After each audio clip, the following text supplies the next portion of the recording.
That's yeah, I'm here. Yeah, I know. Over there, that's a mirror. You see what's in the mirror?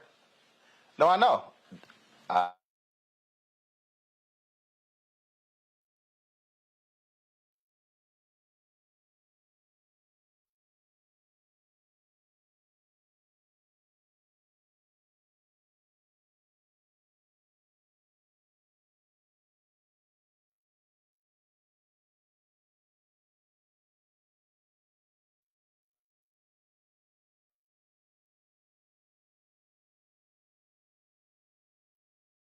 no longer hear music.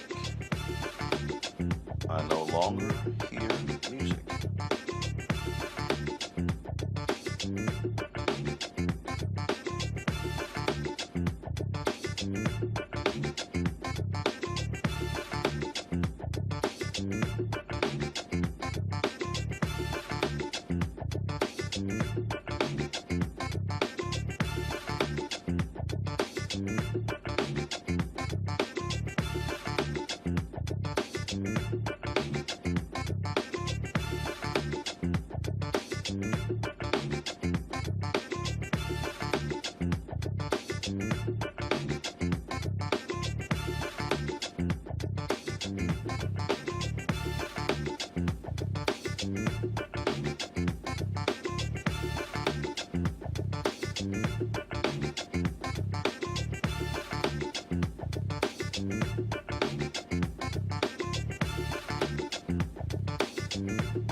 Black Star Network is here.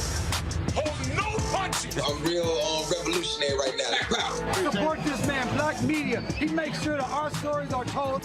Thank you for being the voice of Black America, Roland. Stay black. I love y'all. All momentum we have now, we have to keep this going. The video looks phenomenal. See, this difference between Black Star Network and Black-owned media and something like CNN. You can't be Black-owned media and be scared. It's time to be smart. Bring your eyeballs home. You dig?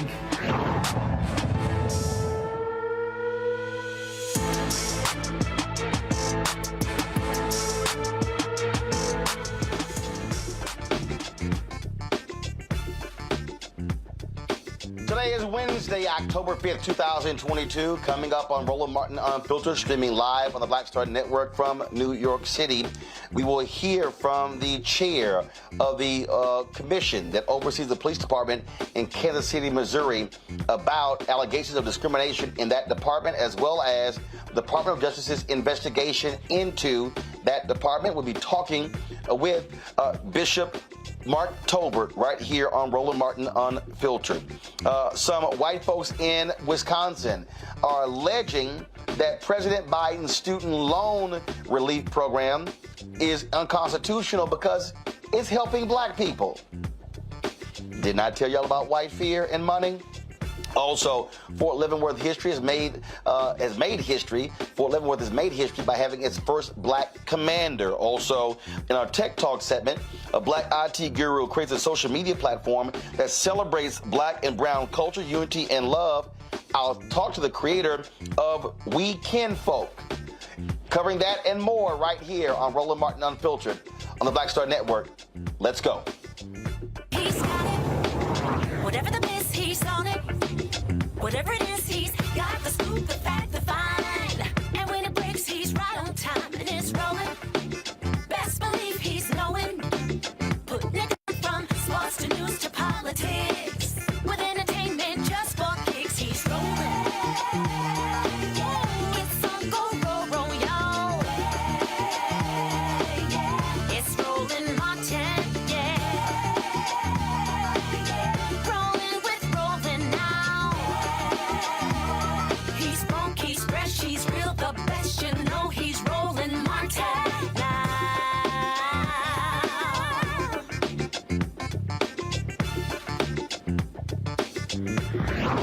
Martin. 2 weeks ago, the Civil Rights Division of the Department of Justice announced their investigation into the Kansas City, Missouri Police Department. There have been allegations of racism in that department based upon lawsuits filed by black police officers. We spent time in Kansas City this summer talking to residents who shared their concerns about the police department and how they do not have any control over their department. Now, after the DOJ's decision, we talked with the mayor of Kansas City. He expressed frustration that a governor-appointed board oversees the police department, even though residents pay for the department with their taxpayer dollars. It is a 5-member commission. He is one of the 5. The other African-American on that commission is Bishop Mark Tolbert, the chair of the commission, and he joins us now on Roland Martin Unfiltered. Bishop Tolbert, glad to have you on the show. First and foremost, what is the commission's reaction to the Department of Justice coming in to examine the Kansas City, Missouri Police Department? Well, Roland, good evening, and it's good to be on your show.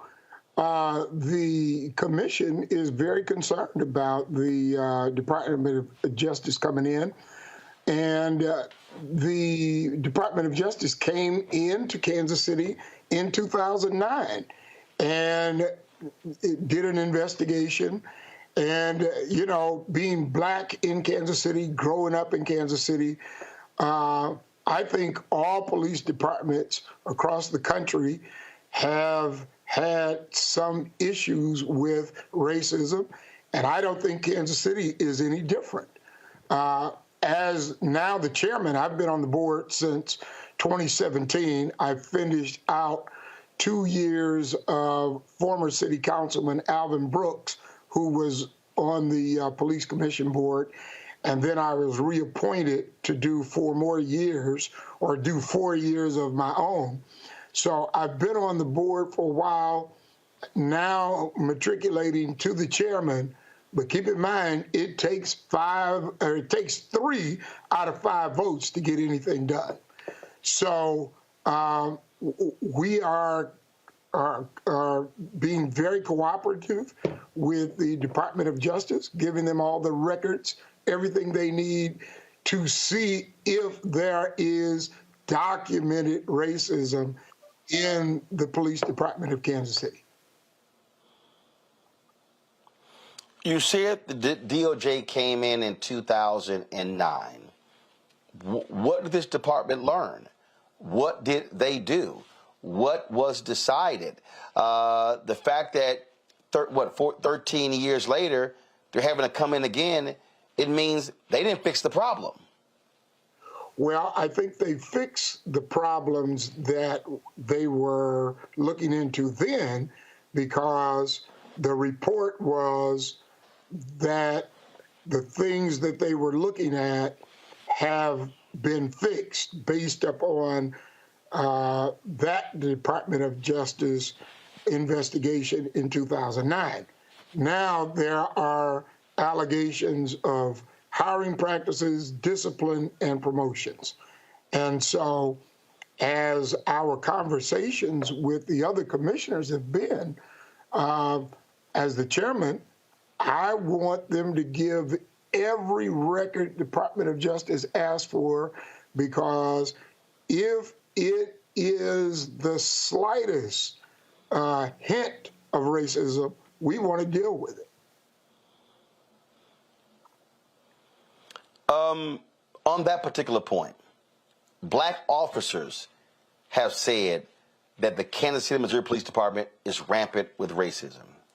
Residents have complained about this very thing. Your assessment of this department, and what must they do to fix their problems? Because clearly there is a major culture clash between this police department and the black community in Kansas City. Well, Roland, after the death of George Floyd, as you know, as in many cities, there were marches. I was a part of the march with the public. And I stood around the fountains of the Kansas City Plaza with the public, because I, too, was very affected by the death of George Floyd. So as I have been a part of the Board of Police Commissioners, there have been many things that the public doesn't see because they don't come to the monthly board meetings, but there are policies, there are different governance things that we go through to make sure that the policies change and that the policies are more conducive to fair policing in the city of Kansas City, Missouri. Since I have been there, like what? So what? Like what? Like what has changed? What has been pushed through? What has been done to improve this relationship between the police department and the black community? How has it improved? Well, one of the things that used to be in place was any officer that had a complaint had to go through the ranks. Since I've been there, we have put 2 policies in place where any officer can go directly to the Office of Community Complaints, or they can send an email or letter directly to the Board of Police Commissioners. Before I got on the board, that was absolutely against policy and could get you fired if you went over your ranking officer to the Office of Community Complaints or to the board. So, and we have gotten letters from officers and dealt with things because of the change of those particular policies. So, you know, there have been things changed, but, you know, Roland, it's easier to turn a car than it is to turn a ship. And a police department is like turning a ship. But you talked about, again, where they can now go to. Has your board, has your commission, have y'all done a survey, an assessment of black police officers, and frankly the entire department, to get their thoughts and feelings on racism in the police department, on issues such as diversity, equity, inclusion? Has it happened? Yes, we actually participated with the Chamber of Commerce to do surveys throughout the department. And, you know, unfortunately, sometimes even when you do these surveys, people tell you a few things, but they don't tell you the real thing. And so as the now chairman of the board, I welcome it, because they will dig into things that even the board sometimes has a challenge getting to the core. But I'm confused. How does the board have a challenge getting to the core when you literally are over the police department? And so if the board can't get to the core, who can? Who can citizens trust that this is going to actually get taken care of, if not the very individuals who were appointed to oversee the police department?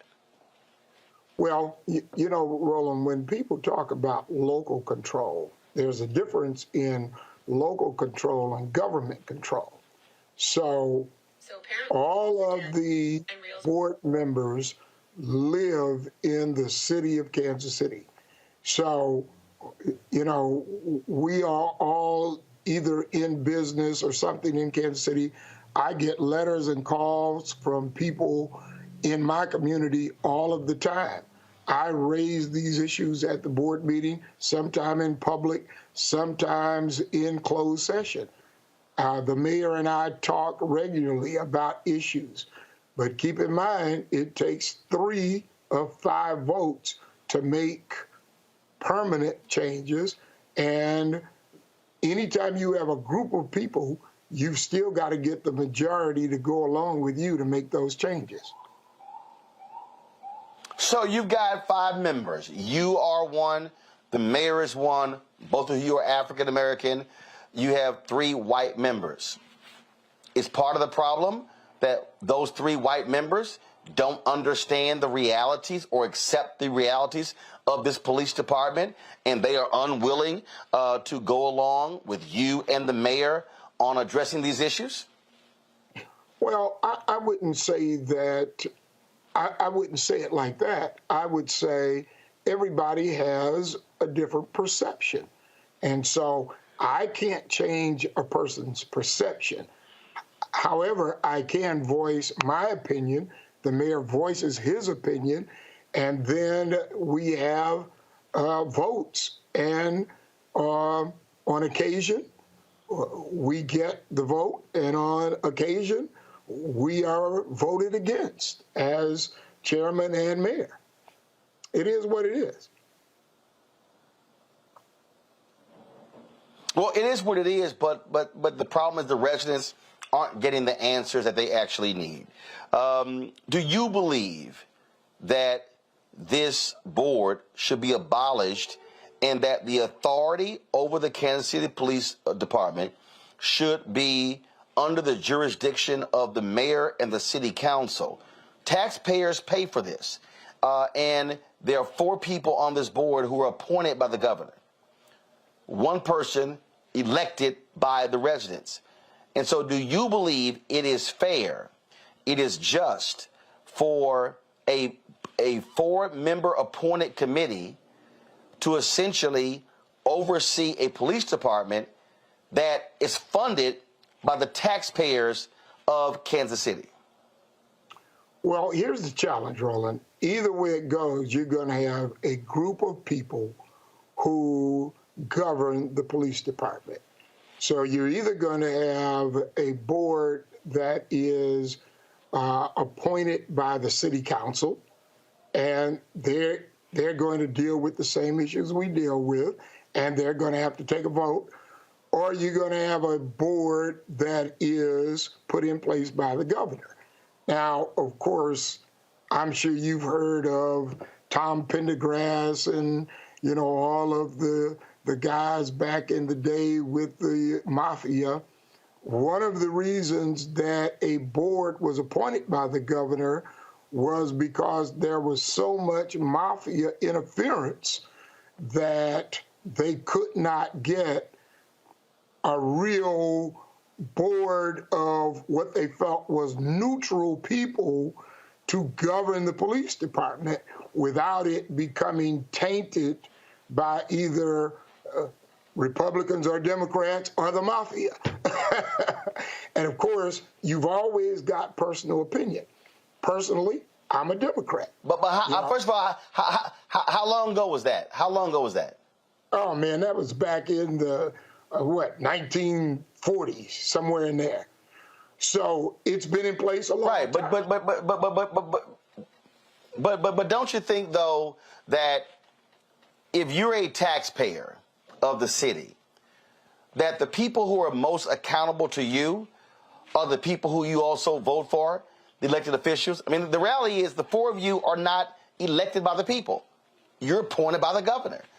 And so do you believe that when it comes to the control of the police department, it should fall under the jurisdiction of the Kansas City City Council versus a committee appointed by the governor?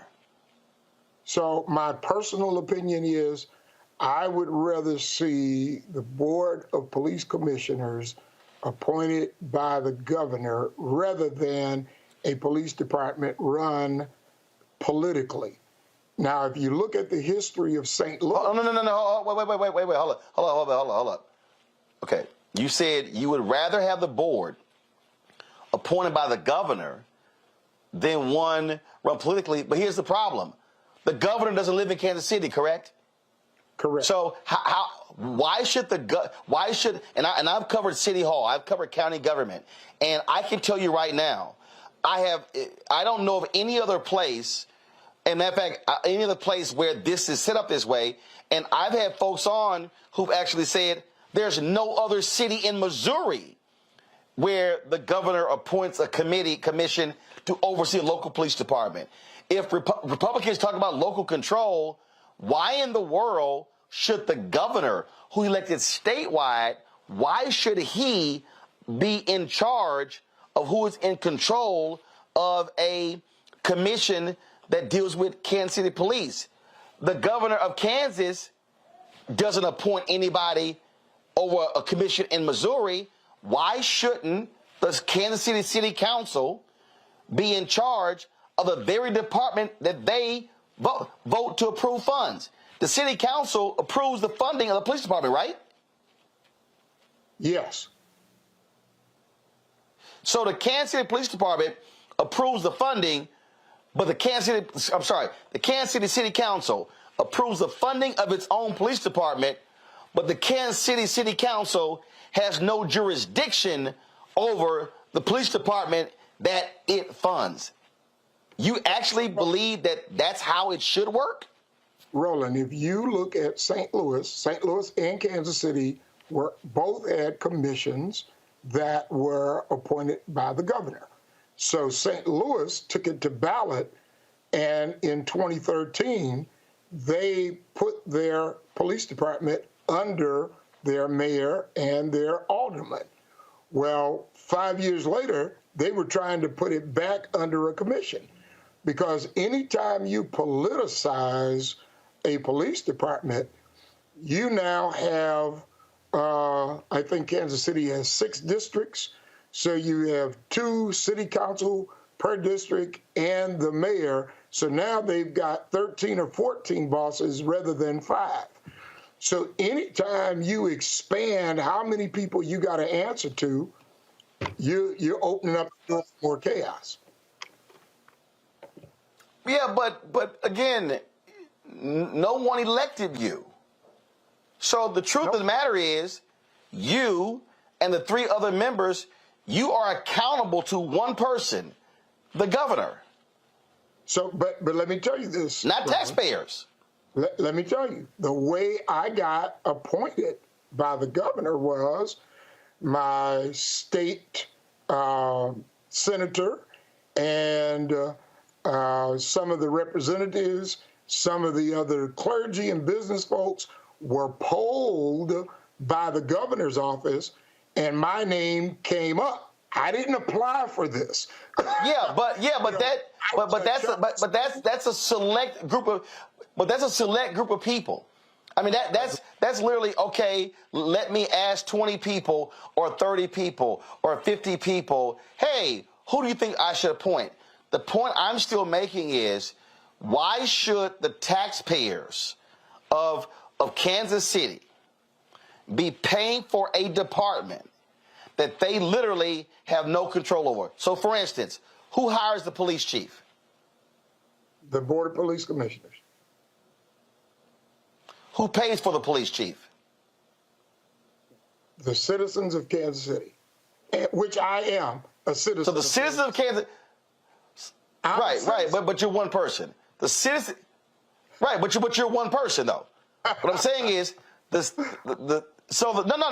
So you're one person, meaning 5 people, 5 individuals are responsible for overseeing a police department, and you are not accountable to the residents. You literally have an audience of 1. Who can replace you? Just the governor, right? Oh, yes. Yeah. So the only accountability on this commission is one person, the governor. Is this commission? Is it a paid commission, or are y'all operating as volunteers?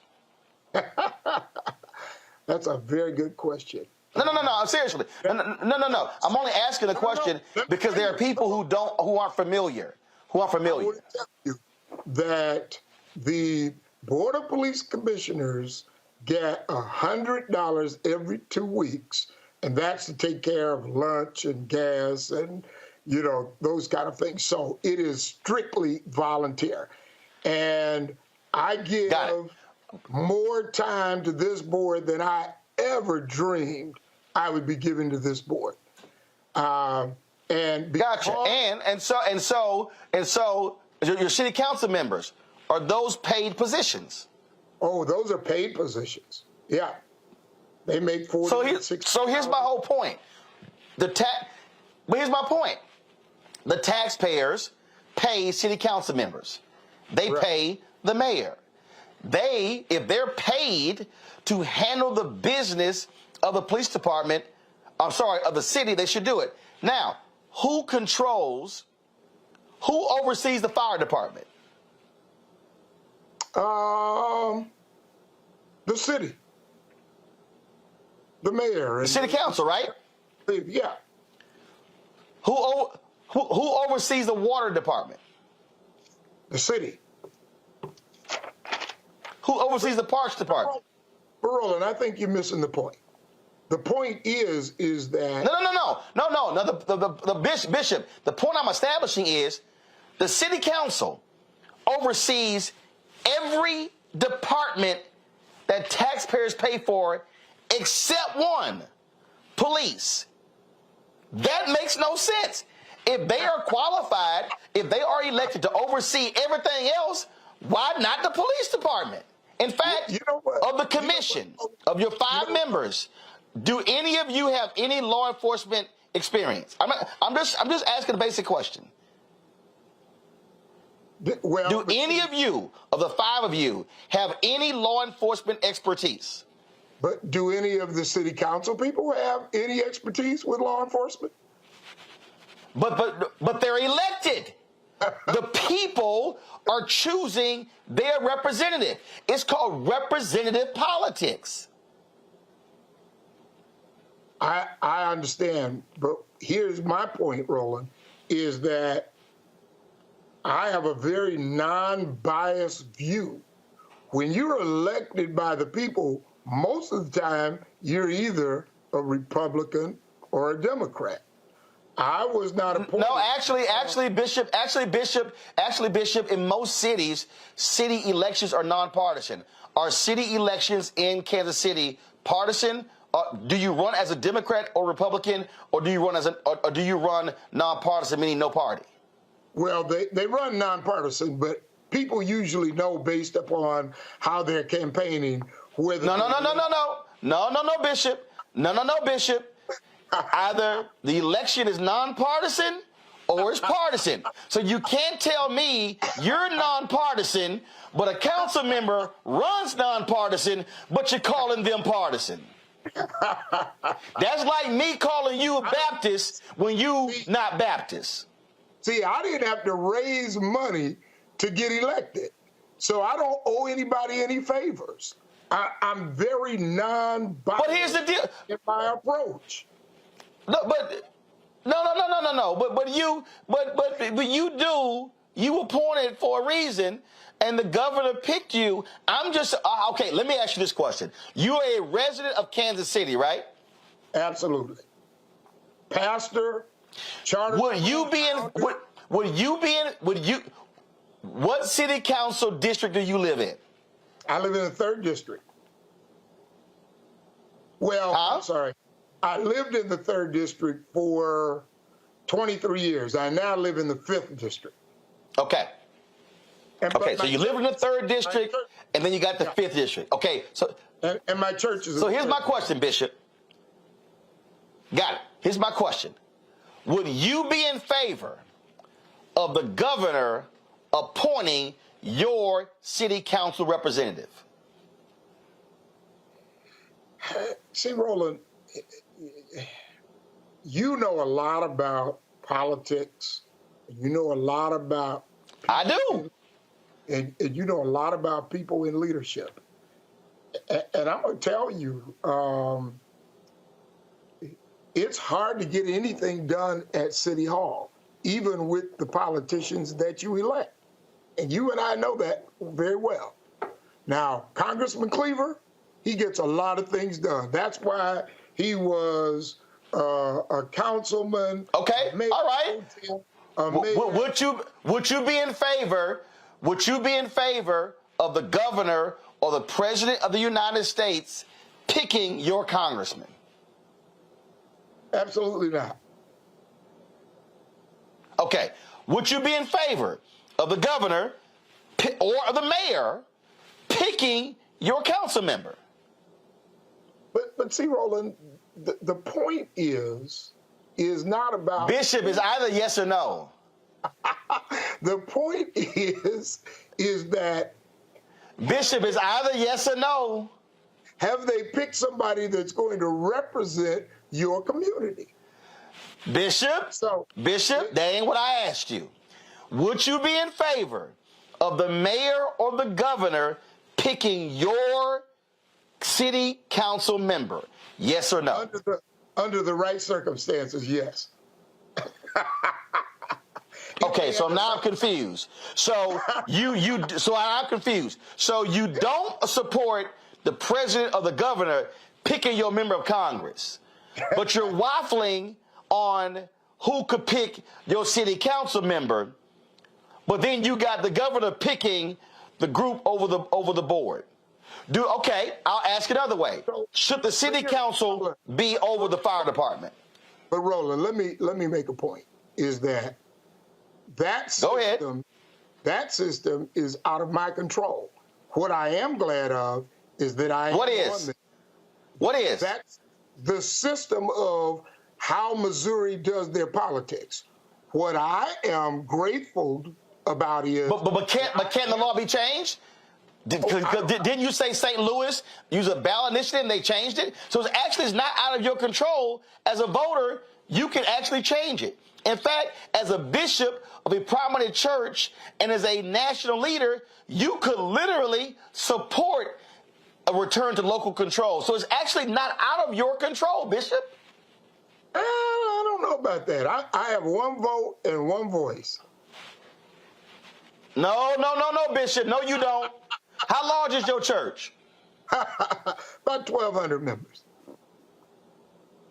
How large is you're the first presiding bishop of an international body of churches, correct?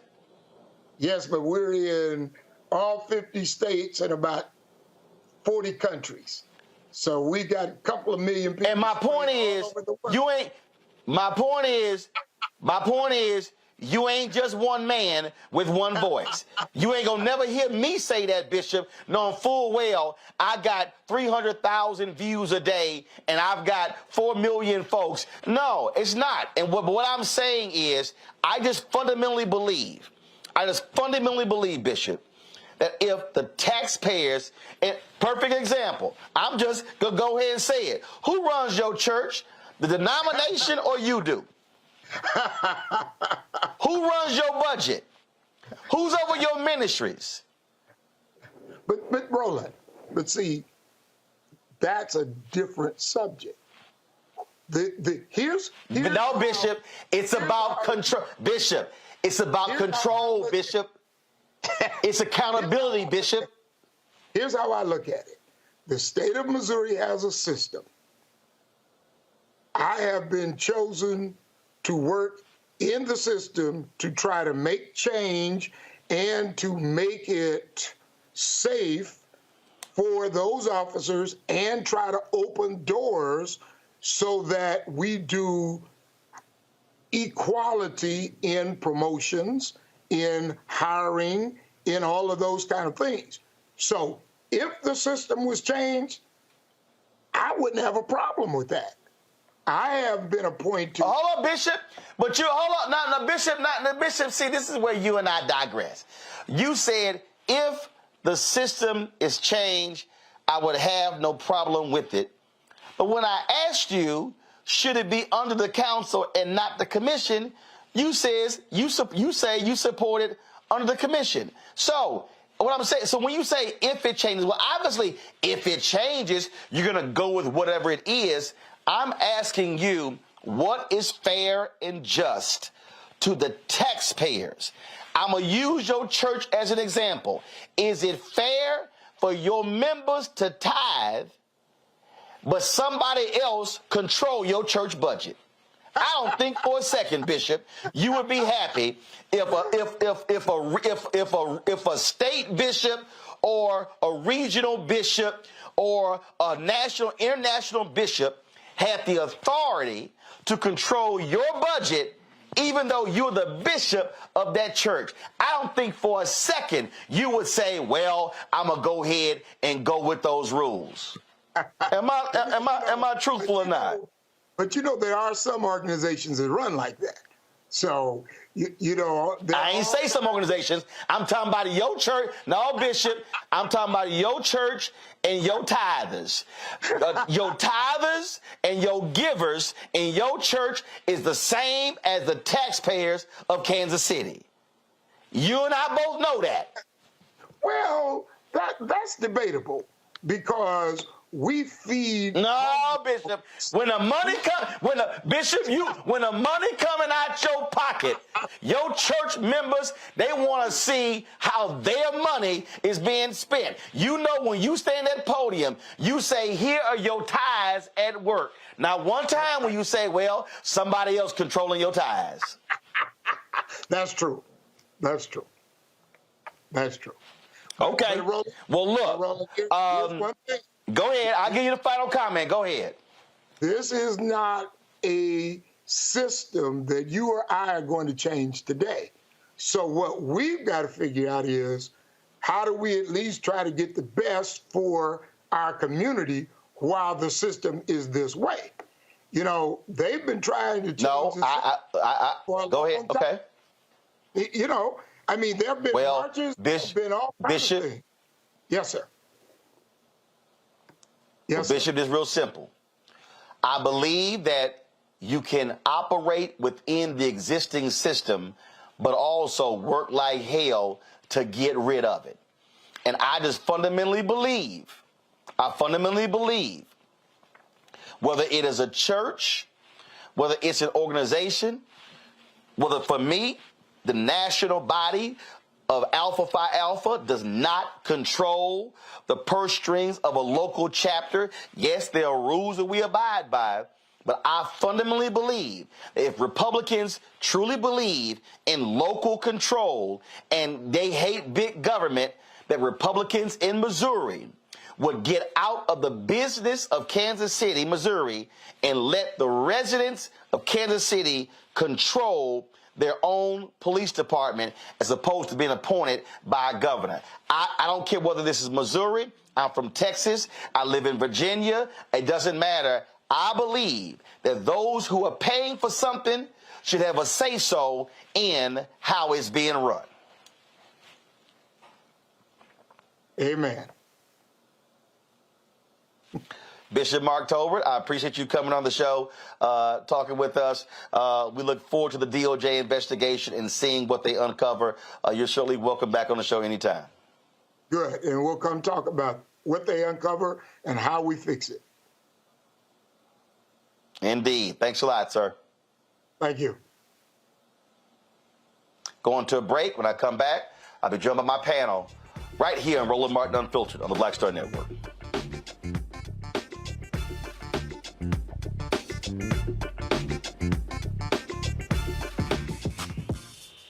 When we invest in ourselves, our glow, our vision, our vibe, we all shine.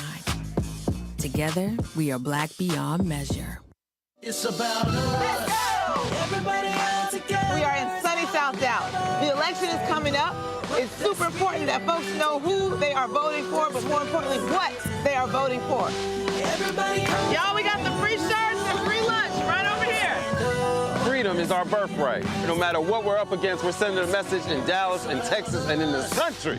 We won't black down. That's what this bus tour is all about. The housing cost is one of the most capitalized areas that we have found. People who are marginalized, that are brown and black, we are suffering the most, and I think that we have the biggest vote and the biggest impact in this election. I'm voting for affordable housing, for sure. We should not be paying the cost of a utility failure because our elected officials are too proud to say, we need help. I know that we can bring out our people to vote. It's a part of our birthright. Right. It's a part of our heritage. And surely it's a part of our present and part of our future. That's right. That's what's up. And we won't black down. Forward that message to 5 friends, because in that message, it's got links to how to get registered, how to check your registration status. Like I said, 2:30 we'll start rendezvousing right here on this street. I am voting to let our voice be heard in the rural communities that, hey, we are people too. There are things that we need. Free shirts, free food, and lots of power. We are in Longview, Texas, where Black Voters Matter, 365.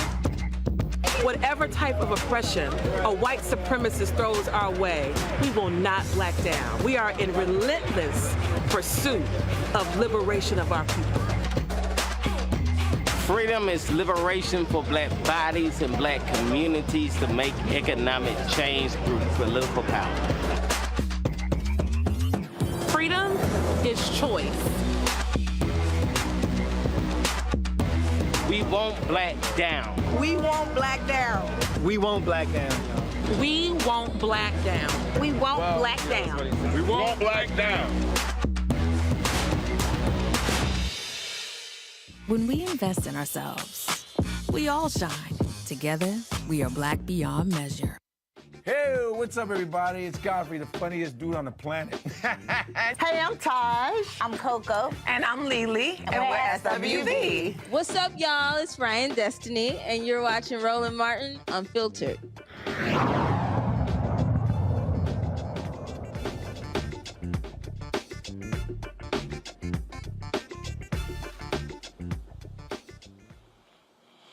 All right, fam, I want to bring in my panel right now. I want to certainly get their thoughts to that conversation. A. Scott Bolden, former chair, National Bar Association Political Action Committee, lawyer in D.C. Robert Patillo, executive director, Rainbow Push Coalition Peach Tree Street Project. Monique Presley, legal analyst, host, Make It Make Sense with Monique Presley. So we've got the Wednesday legal panel. The gang is back. Glad to have all three of you here.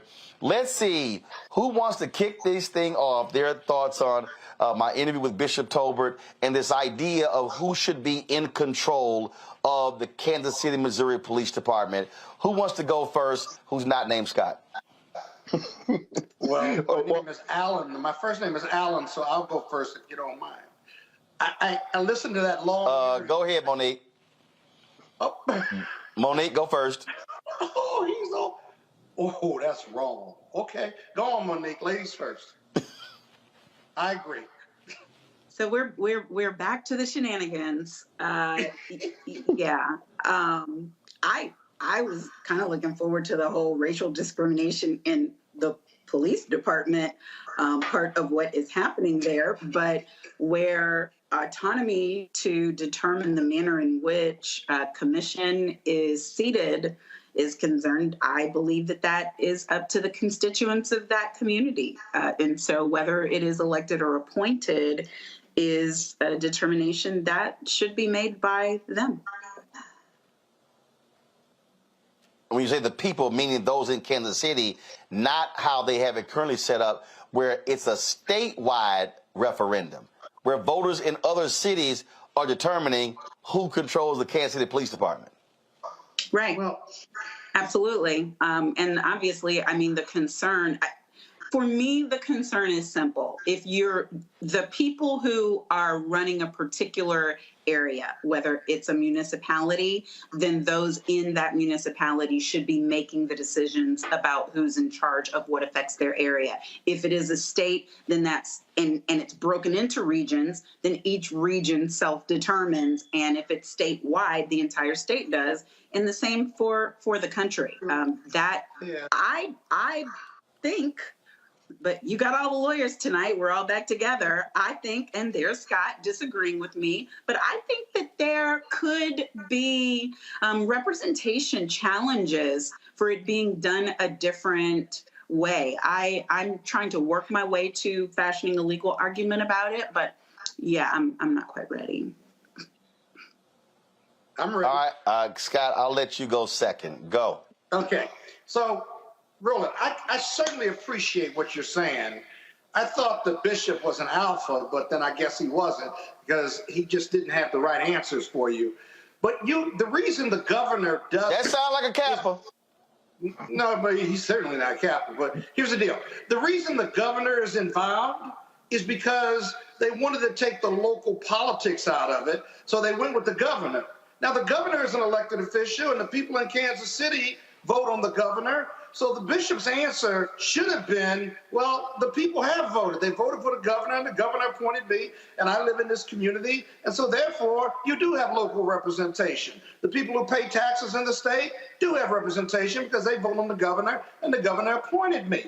That being said, the reality is that because of the local political influence and infighting, they believed, or whenever they did this, believed that if you put it in the state, it has more independence and more effectiveness than if you let the city council or the mayor appoint people. I'm not endorsing either way. It would be ideal that the taxpayers who pay for that commission and are running a bad department that needs to get better, but it doesn't seem like that department's getting better even with the governor's appointment of these 5 commissioners. And so I think DOJ coming in and not only cleaning it up, but issuing a report and compliance requirements and what have you is what it needs. But the last part of the equation is who's going to implement it and make sure that the department stays in compliance, because the current commissioners don't seem to be very effective, and the governor's appointments don't seem to be very effective. Well, Robert, that is the whole point right there. When you have appointees by the governor, they only are responsible to him. Guess what? If the city council is over the police department and they are not doing the job, you can throw them the hell out. The taxpayers of Kansas City do not have any authority over throwing out folk if they believe that the commission is not doing their job. They can throw the governor around.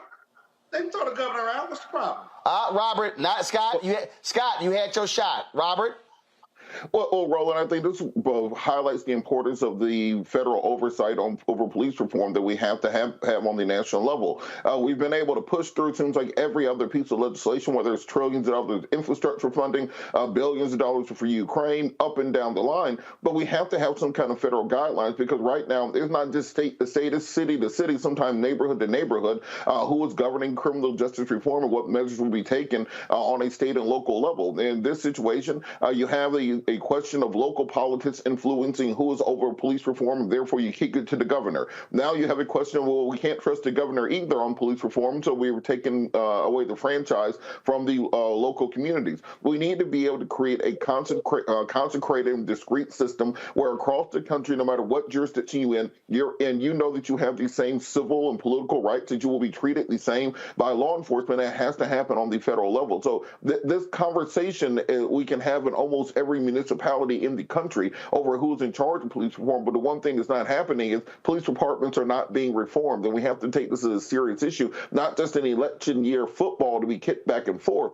We actually need to do something about it, because it's a life or death issue for many communities in the country. Well, and look, here's the whole deal here. And let me be abundantly clear.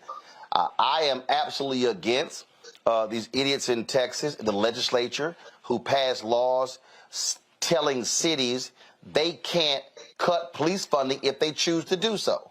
I am against these idiots in Alabama saying to mayors, oh, you can't tear down Confederate monuments in your city with our approval. Again, Republicans only believe in local control when they're the ones who are in control. I just fundamentally believe that taxpayers of Kansas City should be the ones who are responsible, and they should have elected officials overseeing their dollars, period. Not a single one of us wants there to be some conservator overseeing our money, overseeing our resources. We want to have autonomy over our money. And that's what should be happening in Kansas City. And Kansas City is the only police department in the entire state of Missouri that is under this existing system. That, to me, is fundamentally flawed. Simple as that. So that's why the residents there are arguing and fighting for local control and to be able to control. And in fact, we've had the previous folks on.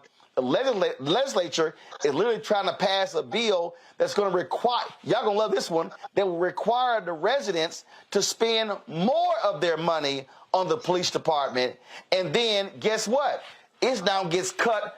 You can't spend money in other departments. So how in the hell should the Missouri legislature be telling Kansas City how to spend its money? I'm sorry. Because that's foul. That's not right, and it's unjust. But wait a minute. They have those cities that the state legislature is telling how to spend money or not spend money. They have elected officials in the state legislature. One vote. No. See, Scott. No, see, Scott. Hold on. No, Scott. No, Scott. Here's why you're. No, Scott. They have representatives who have votes, but majority wins. Why should people who are not from Kansas City, who do not live in Kansas City, get to tell Kansas City how in the hell to spend their money? When Kansas City doesn't get to tell, no, Scott. Then you wouldn't have a state legislature pass a law then, Scott, if you're right. Scott, listen. This is the only city in the entire state that is being treated like this. That is by design. This is about controlling this city's police department, and that is fundamentally unfair to the people who pay for it. Well, if the local authorities can't control their police department and is underperforming and discriminating against black people, then you got to do something. And if you take it to the state, it takes out the local control of it, because they haven't earned the right to control their police department wherever they spend their dollars. They need to clean up the department, and the governor of the state might give it back to them. Now, well, how in the hell are you going? No. First of all, the governor can't give it back, Scott, because it has to be given back by referendum and voted on by the whole state. And they gave it to the governor. Are you not understanding? Are you not understanding what I'm talking about? Which means that Kansas City residents have to campaign across the whole state in order to get their police department back that they pay for. That's stupid. But why'd they give dumb. up control in the first place? They gave up the control because the police department was bad and underperforming when the locals had control of it. In the 1940s! Yeah, well, okay. 80 years ago, Scott. 80 years ago, my God. Seriously? And the DOJ is still seriously? 80 years ago, you're like, they gave it up. Still discriminated against black people. They gave it up 80 years ago. Well, they gave, and DOJ is still investigating 80 years later, right? Stop it. The DOJ, no, they're not. No, Scott, there was no DOJ investigation 80 years ago. So please, can you stick with the actual facts and follow the data here? I didn't say that. Scott, 80 years later, Scott, DOJ not is still 80 there, years right? later, and Scott. You want to get back to them local controls. Scott, it makes no sense. Actually, it does make sense, and I guarantee, I guarantee you, you wouldn't want Robert or Monique in control of your money, and you sure wouldn't be saying, "Well, sure, if they went ahead and voted, go right ahead." No, you want to be in control of your own stuff. I got to go to a break, folks. When we come back, control of my money. We're going to talk about. Robert, you don't want nobody controlling your money. All right, y'all. We're going to talk about Fort Leavenworth getting a black commander. We got also we're going to talk about these white folks out of Wisconsin who are filing a lawsuit against President Biden saying this student loan debt relief is unfair because he's helping black people. I told y'all white fear is real. Download the Black Star Network app, Apple phone, Android phone, Apple TV, Android TV, Roku, Amazon Fire TV, Xbox One, Samsung Smart TV. Join our Bring the Funk fan club. See your check and money order to P.O. Box 57196, Washington, D.C., 20037-0196. Cash App, $RM Unfiltered, PayPal, R Martin Unfiltered, Venmo is RM Unfiltered, Zelle, Roland at RolandSMartin.com, Roland at RolandMartinUnfiltered.com. And, of course, get my book, White Fear, The Brown of America. It's making white folks lose their minds. That's why I'm here in New York City doing a lot of different media interviews. Get it from Ben Bella Books, Amazon, Barnes & Noble, IndieBound, Bookstop, Chapters, Books A Million, Target. Download it from Audible or order from your favorite black bookstore. We'll be right back.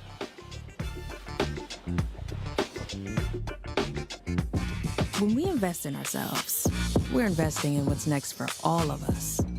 Growing, creating, making moves that move us all forward. Together, we are Black beyond measure.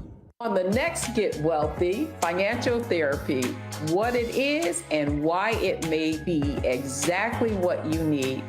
So when you think about financial therapy, what we're talking about is how do we learn to live with our money in a way that is congruent with our values, that we understand our emotions about money, we understand our beliefs and our behaviors. That's right here, only on Black Star Network.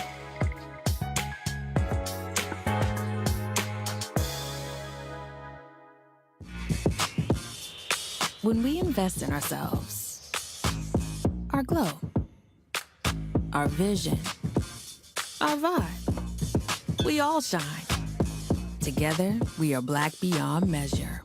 When you talk about blackness and what happens in black culture, you're about covering these things that matter to us, speaking to our issues and concerns. This is a genuine people-powered movement. There's a lot of stuff that we're not getting. You get it, and you spread the word. We wish to plead our own cause.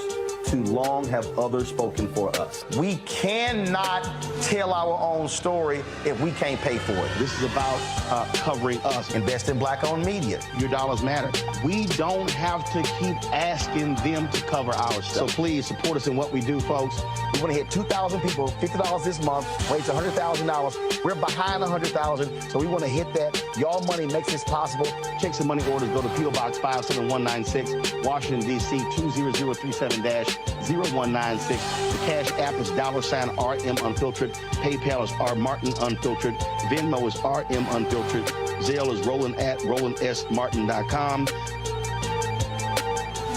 You want me to do something crazy, but I don't know what to do. I'd rather just sit here Hi, this is Cheryl Lee Ralph, and you are watching Roland Martin, Unfiltered. I mean, could it be any other way? Really? It's Roland Martin.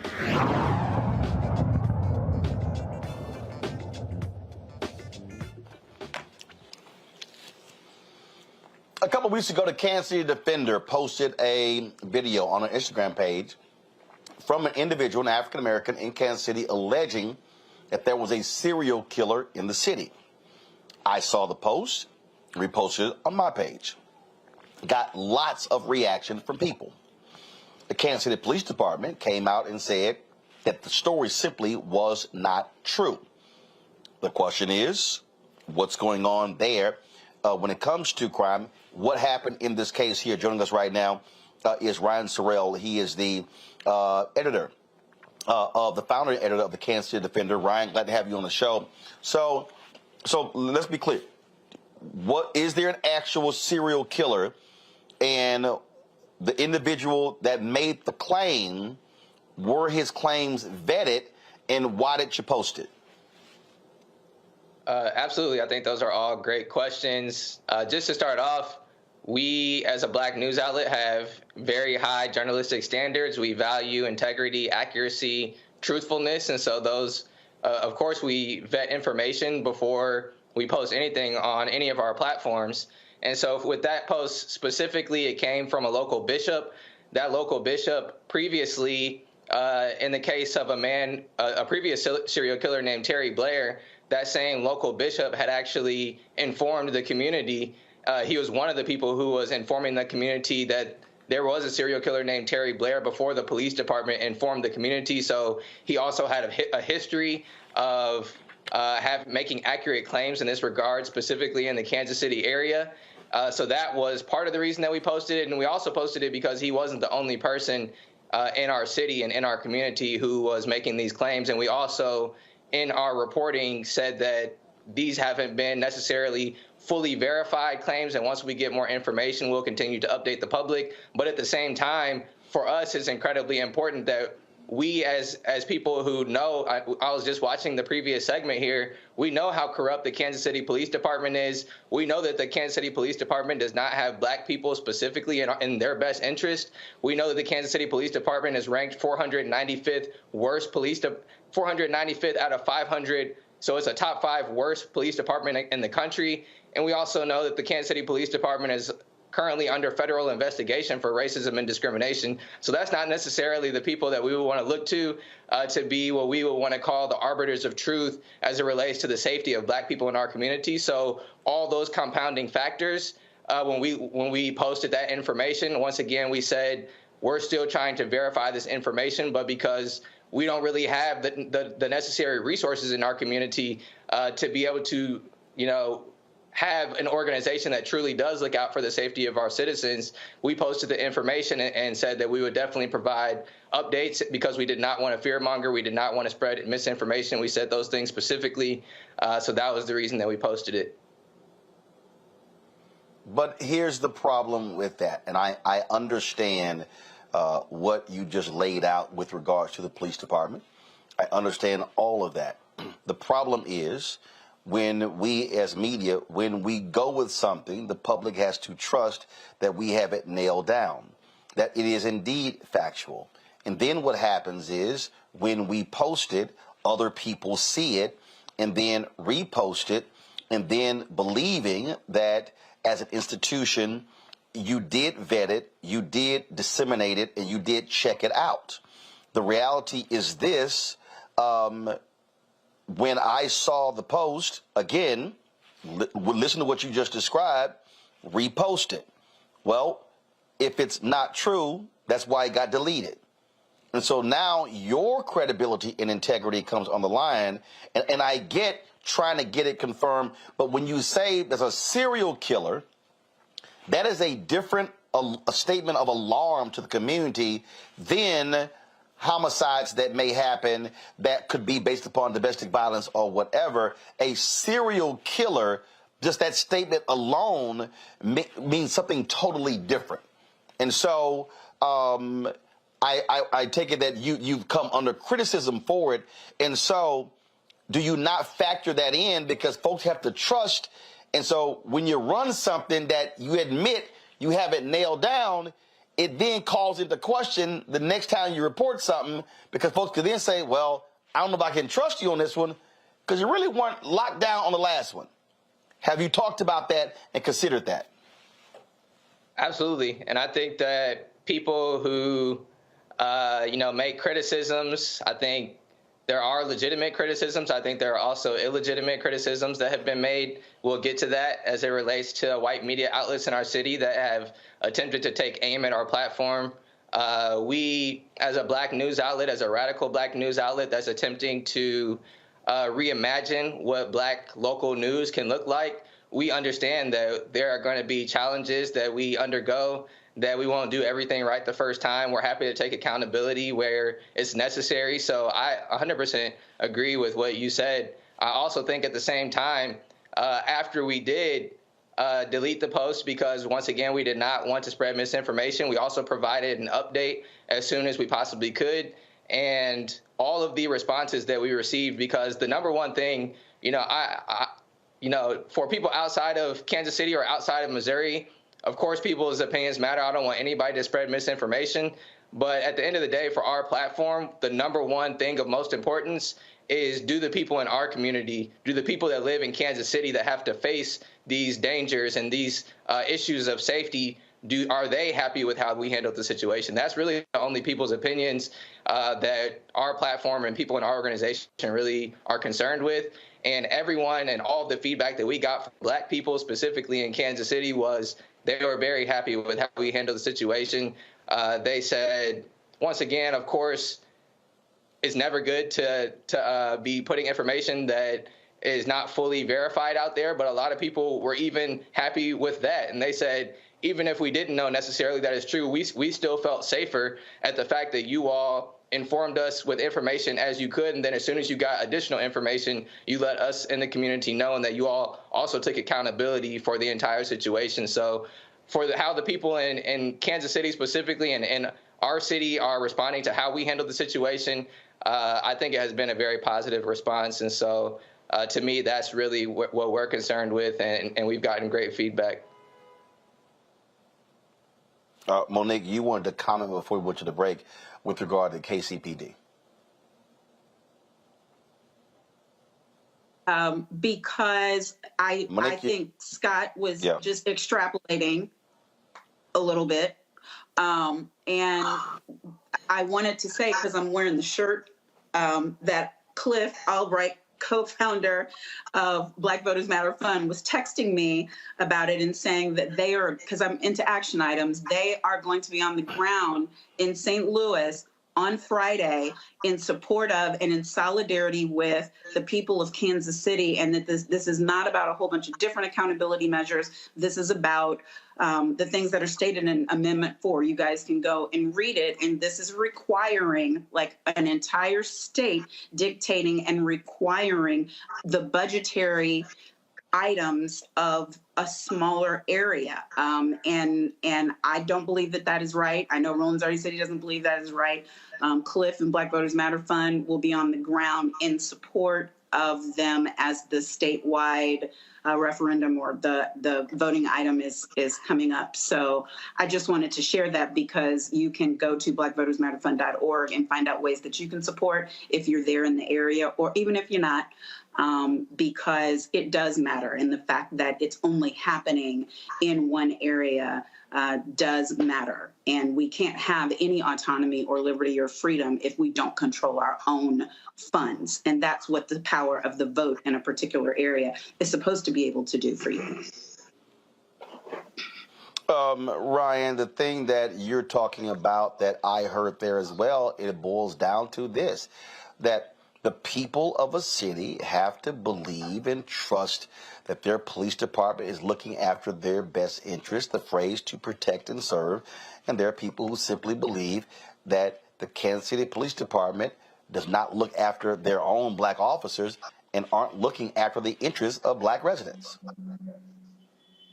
Yeah, I mean, I think it's been proven time and time again since the inception, truly, of the Kansas City Police Department. I mean, just last year, was the first time in the existence of the Kansas City Police Department that a white police officer has been charged with the murder of a black man. And that was in the case of Cameron Lamb, where police officer Eric DeValconier murdered an unarmed black man, and they actually framed him, and they planted evidence. And this was proven throughout the trial. Lee Merritt was one of the people that was leading the trial, and this was proven throughout the trial that the Kansas City Police Department actually planted a weapon on the scene and tried to frame Cameron Lamb. And this was proven in the actual courtroom. And at that same exact time, during that same exact case, the Kansas City police chief at the time, Police Chief Rick Smith, said that every single one of his officers would have handled that situation in the exact same way. And so to know that what they actually did was plant a weapon and frame an unarmed black man in our city and say that he had a weapon when he didn't, and that every single one of the police officers on the police force would have handled that situation similarly, to me, that tells me all we need to know about the Kansas City Police Department. Another situation that I like to provide example of frequently, because it's not talked about enough in Kansas City, is what happened to Malcolm Johnson. And Malcolm Johnson was murdered in a gas station here in Kansas City. And the official police report that all of the white news outlets across our city reported as being true, the official police report said that Malcolm Johnson was armed and that he was engaged in a shootout with the Kansas City Police Department. It wasn't proven until about a month and a half later, when employees of that gas station actually leaked surveillance footage to local clergy members, that we found out that not only was Malcolm Johnson unarmed, but that he was actually on the ground, being held on the ground by 3 police officers, and that one of the police officers accidentally shot the other police officer and then murdered Malcolm Johnson. And once again, in the official police report, they said that he was armed and that he was engaged in a shootout, when in reality, he did not even have a weapon in the first place, and he was actually being held on the ground by 3 police officers, and they had lied about the entire situation. And once again, this is a situation where not only did the police lie, but the white media outlets in our city compounded that lie and spread it as truth. And so go ahead. No, Roland, if I may, but if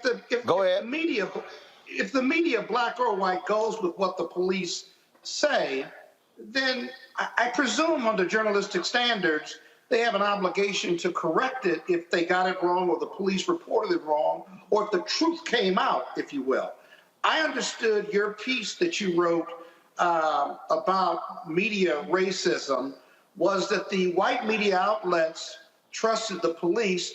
You know, in my business of criminal defense, you got 1,000 stories with the police, and you only got one story if you're the defendant, and you've been treated badly by the police, so they tend to go with what the police say. But didn't those media outlets correct themselves when the truth came out, or are you arguing that they never did correct it or print what was accurate when it was found out like 4 to 6 weeks later? I'm arguing that they did not provide reparations for the harm that they caused. Because I think that there's a difference between saying, oh, now we have an update, now that new footage has come out. I think that that's completely different than apologizing, than saying that we have caused harm to this man's family, than saying that we continue to trust without questioning at all. They completely parrot exactly what police say in official police reports, and they report those facts. They report those official police reports as facts without questioning. But if they have a credible standard, source, if I can finish, what you said earlier about standard journalistic practice, my question as it relates to journalism as who was in the room when standard journalistic practices were created? And I can assure you there were no black people in the room when standard journalistic practices were created. Actually, that's not true. No, actually, Ryan, I got to stop you there, because that's not true. As somebody who's been in the black press, no. You've had journalistic practices established by the Chicago Defender, the Pittsburgh Courier, Ida B. Wells Barnett, the Atlanta Daily World, Charlotta Bass in Sacramento, Ebony, Jet. That's not true. There are basic and fundamental things. When Emmett Till was lynched and murdered, that was reporting that was done. And in fact, the Tri-State Defender was very much involved in locating some of the witnesses and sneaking them back into Mississippi. the black press was there covering the Little Rock Nine in there. So, no, I simply, as somebody who's run 3 black newspapers, who's been news editor of a national black magazine, editor of a national black website, blackamericaweb.com, who's been 13 years on Tom Joyner, black owned, 11 years at TV One, black owned, that simply isn't true. The reality is this here. We do have standards. We in black-owned media have standards. There are, and the trust. But what I'm saying is, our responsibility is the same. Our audience need to trust that when we report something, we have verified it. And all I'm simply saying to you, as somebody who spent more years in the black, okay. I'm not arguing at all that there is no such thing as journalistic standards. That's not what my argument is at all. And because I studied, number one, I studied the Chicago Defender. That's why we're called the Kansas City Defender, was because we were inspired by the Chicago Defender. I understand absolutely that there are journalistic practices, but there's a difference between journalistic practices, for instance, black press journalistic practices, and there's a difference between those and what we would call something like standard journalistic practices. Because with standard journalistic practices, you're often told you should not have a bias. But the legacy of the black press, specifically the Chicago Defender, was that the Chicago Defender took very big stance on issues. The Chicago Defender took you're describing you're describing what you're describing is first of all, what you're describing is what is called objective journalism, which actually did in Wesley Lowery. But Wesley Lowery has talked about this here. Objective journalism did not even come into mainstream media till the 1930s and 40s. You're absolutely right in terms of how black press has operated as advocates, but even in our role as advocates, we still operated based upon truth. I need to bring in Robert. Robert, you got a comment or a question real quick before I give Ryan the last comment? Go. Well, my main question will be that since the first 2 stories have mainly been about criminal justice issues in Kansas City, and we're less than 5 weeks out from the midterm elections, what political issues or ballot initiatives or work is being done there that you think people should know about, or what officials are actually standing up and fighting back against these abuses of criminal justice? I think the main point should be, how do we make the types of systemic changes needed to stop these abuses from happening going forward? Yeah, I think that's an excellent question. What I would reiterate, I think the woman who spoke before me uplifted the campaign that's taking place right now to say no against Amendment 4. This is an incredibly important amendment that we at the Chicago Defender, we just published a story on this today that you can see on our website. Once again, what Amendment 4 is doing is once again, the state is exercising and seizing control over our city budget here in Kansas City, specifically over our police city budget. And so it's telling us right now, our city has a state required minimum. The state tells us that at a minimum, we have to spend at least 20% of our city budget on the police department. And so what Amendment 4 does is everybody throughout the state tells Kansas City specifically, if this amendment is passed, that we will have to increase that minimum from 20% to 25% of our city budget will have to be spent on our Kansas City Police Department, which once again we know is a racist, discriminatory, corrupt institution. So that is right now one of the biggest campaigns that we are working on, and I would highly recommend for people, once again, to look into what Black Voters Matter is working on. There's also a new organization here called Decarcerate KC. Decarcerate KC is doing amazing work as it relates to fighting back against that amendment. And there are also numerous organizations. I also work with the Urban League here in Kansas City, but there are numerous on-the-ground grassroots and civil rights organizations that continue to call out the racism in our police department and that continue to actually work and campaign for structural changes here in our city. So I hope people will go to our website and look at that most recent piece that we published. And once again, I thank you for the opportunity to speak here today. All right, Ryan, I certainly appreciate it. Thanks a lot, and good luck there in Kansas City. Appreciate it. All right, folks, we come back. I'm going to talk about Wisconsin. Ooh, white folks are so upset at President Biden over the student loan relief, and these folks are saying, how dare he help out black people? They literally are targeting black people in their lawsuit. We'll discuss that next with our panel. YouTube, what y'all doing? We should easily be at 11, 12, 13, 1,400 likes. So when I get back, I should be seeing at least us up to 1,200. Now, it's almost 3,000 of y'all on there right now. So hit the doggone like button. Hell, we should have 3,000 likes. I don't understand what's going on. Hit the like button, please. That helps us with the YouTube algorithm as it's being shared in their system, which also drives revenue. So, y'all, hit the like button, please. It ain't that hard. Click, move on. Click, comment. That's all you got to do. All right, folks, don't forget, download the Black Star Network app, Apple phone, Android phone, Apple TV, Android TV, Roku, Amazon Fire TV, Xbox One, Samsung Smart TV. You can also join our Bring the Funk fan club. Your dollars make it possible for us to do what we do.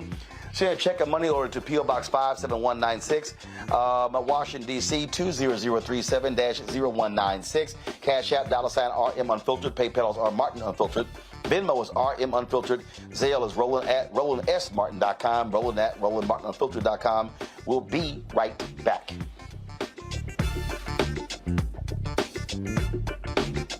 When we invest in ourselves, we all shine. Together, we are black beyond measure. I've always said this, rather than to continue to fight for a fair piece of the pie and the equal slice of the pie, I want my hand on the knife that cuts the pie. And to that extent, who bakes the pie and who puts it in? And that's one of the things that got me involved in going into politics in the first instance. I'm tired of people making decisions for me. Right. And mine. I want to be a part of that decision-making process. And luckily, it has paid off in terms of seeing the progress that many people in America have made, particularly the people of color. One thing bothers me now that we seem to be losing that. Right. By saying that we've got to be more concerned with other people than those people who were here. We built America.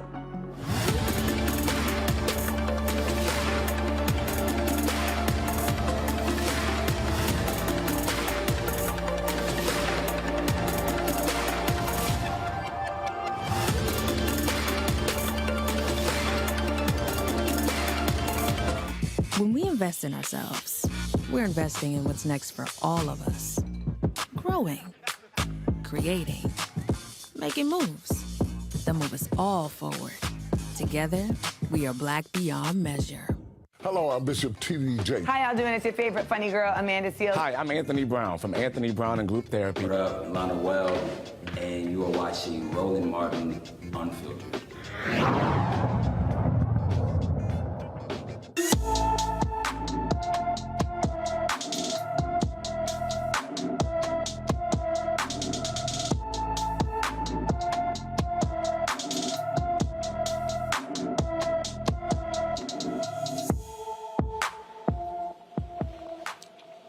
Nashia Hutton was last seen in Ada, Oklahoma on September 16th. The 14-year-old is 5 feet 3 inches tall, weighs 120 pounds with black hair. She may have dyed red, brown eyes, and a nose piercing. Anyone with information about Nashia Hutton should call the Ada, Oklahoma Police Department at 580-332-4466, 580-332-4466. All right.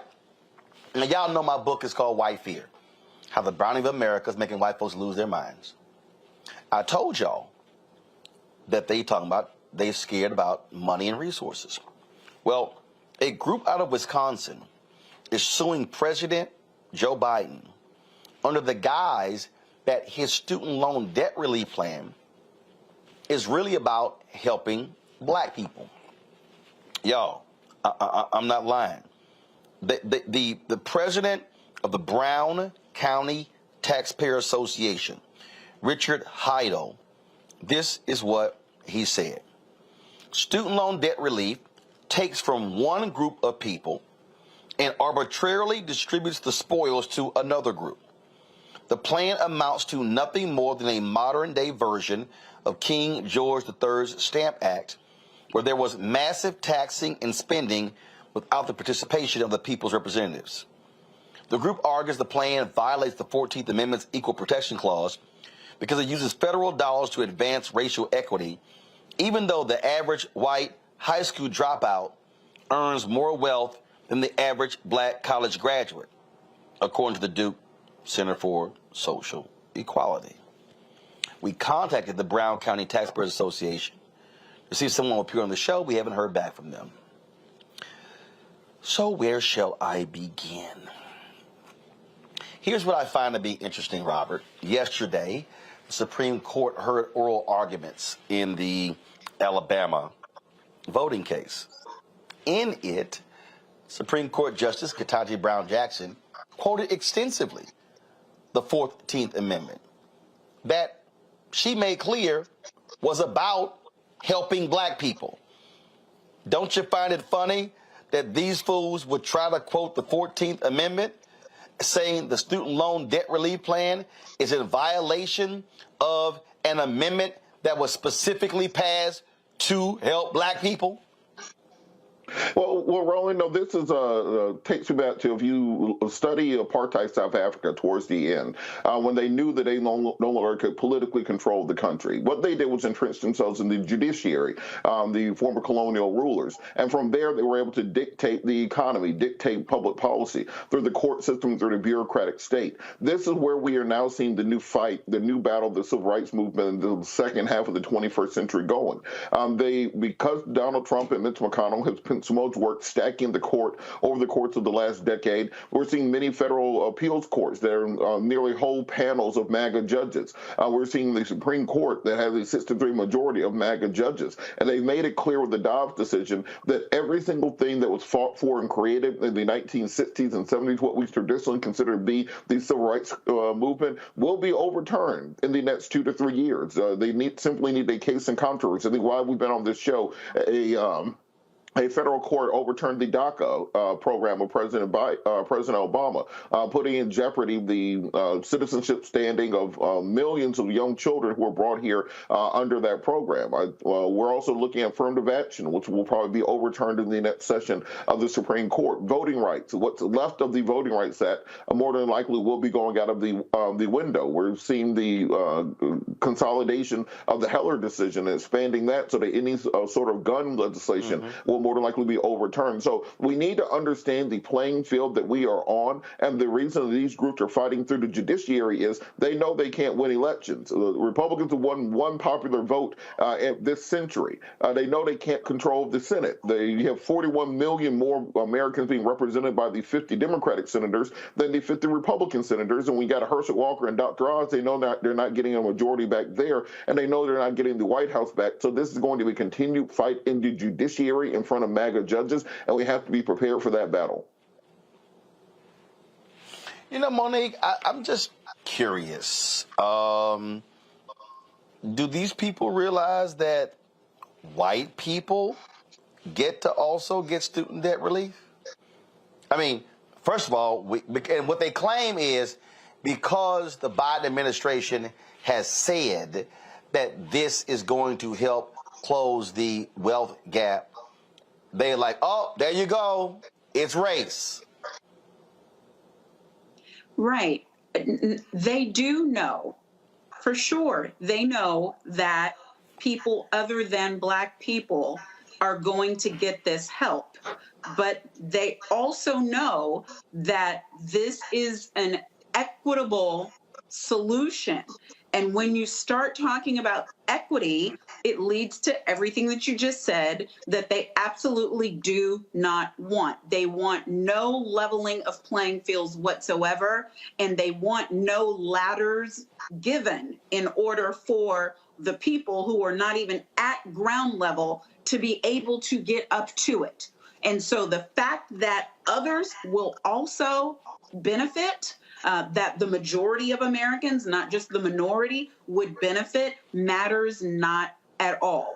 Because these are equitable solutions. And I'm so glad that you mentioned Justice Jackson and what was said yesterday, that I pray that people are listening to the Supreme Court hearings. But if you can just catch the clips or catch that 3 minutes of magic where she explained what originalist theory is about and what founders really did intend and what they were thinking and how those are knowable things, and how they wanted to assure equity for freed men, that matters.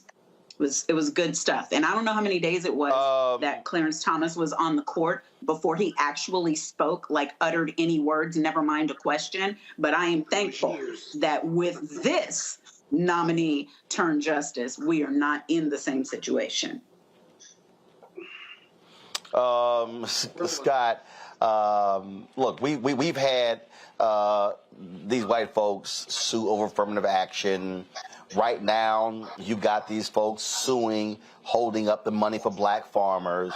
Look, now forget the fact that $5 billion was allocated for black and other minority farmers, and that white farmers got nearly all of the $25 billion under Donald Trump.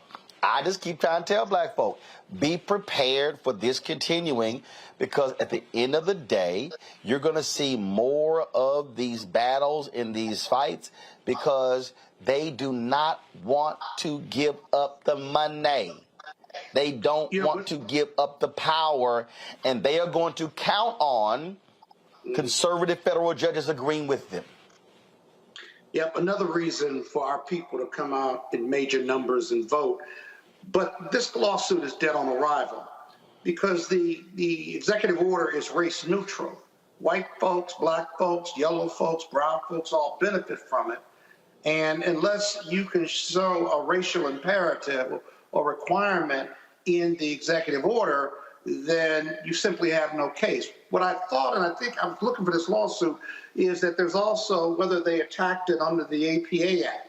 That is that the power to do this is in Congress or through one of the agencies, and that the president usurped the power of the Department of Education here when the agency should go through an administrative process, and an administrative judge or judges ought to rule on this, not the president.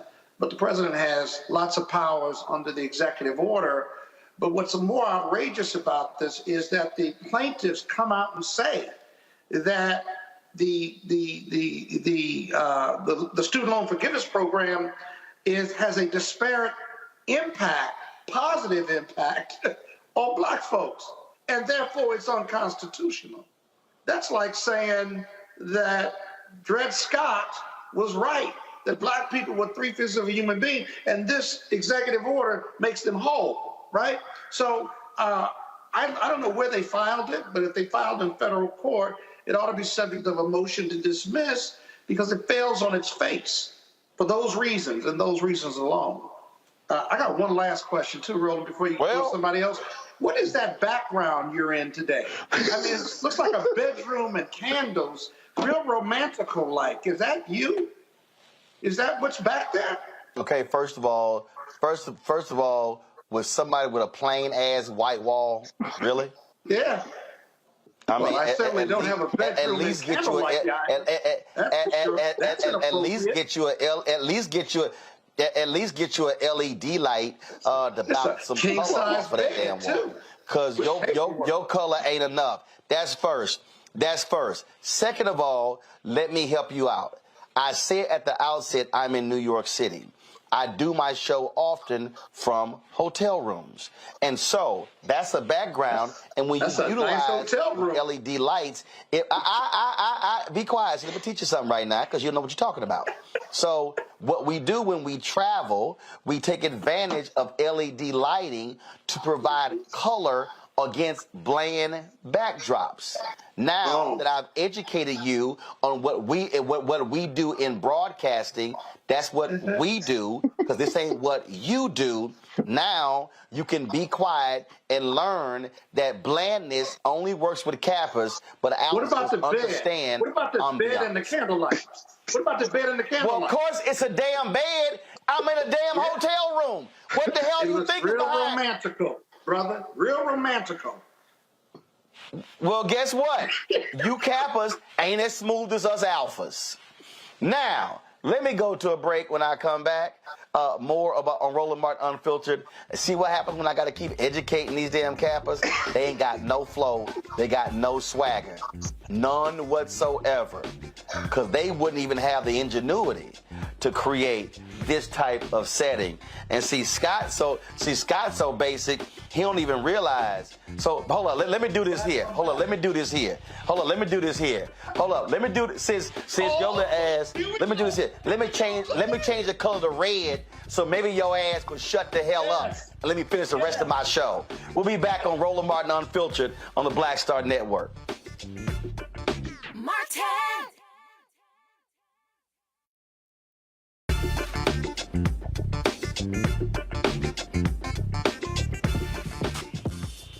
When we invest in ourselves, our glow, our vision, our vibe, we all shine. Together, we are black beyond measure.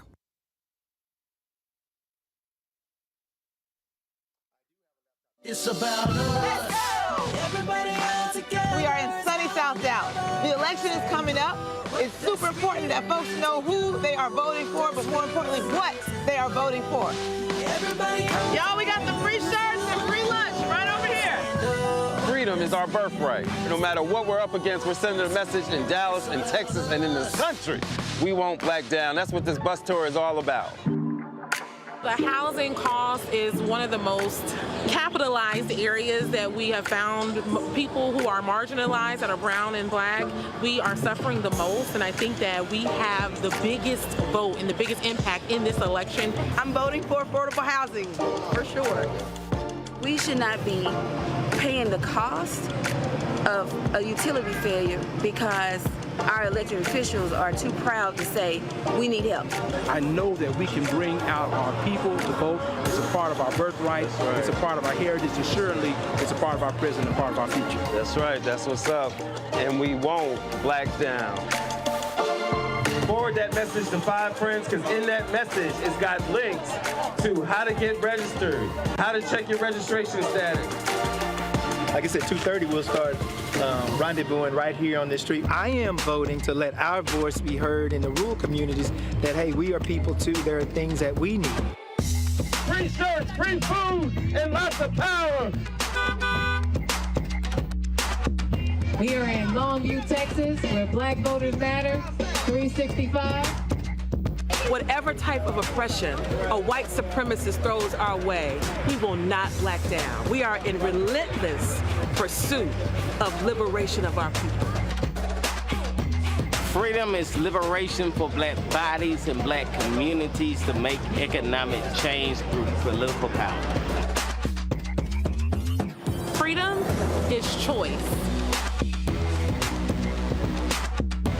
We won't black down. We won't black down. We won't black down. We won't black down. We won't black down. We won't black down.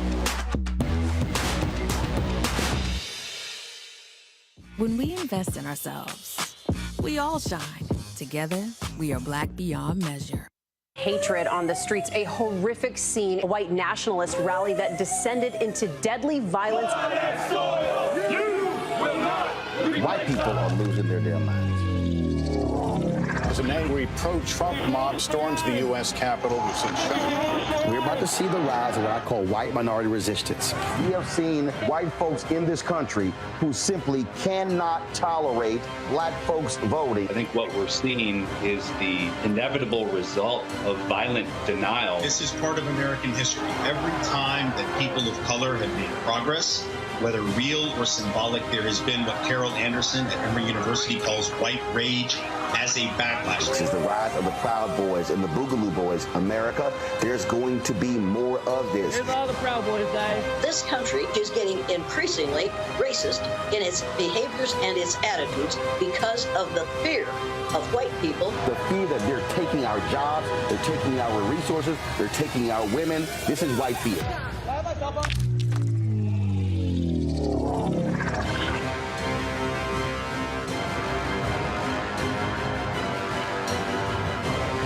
What's up, y'all? I'm Will Packer. Hello, I'm Bishop T.D. Jakes. What up, Lana Well, and you are watching Roland Martin Unfiltered.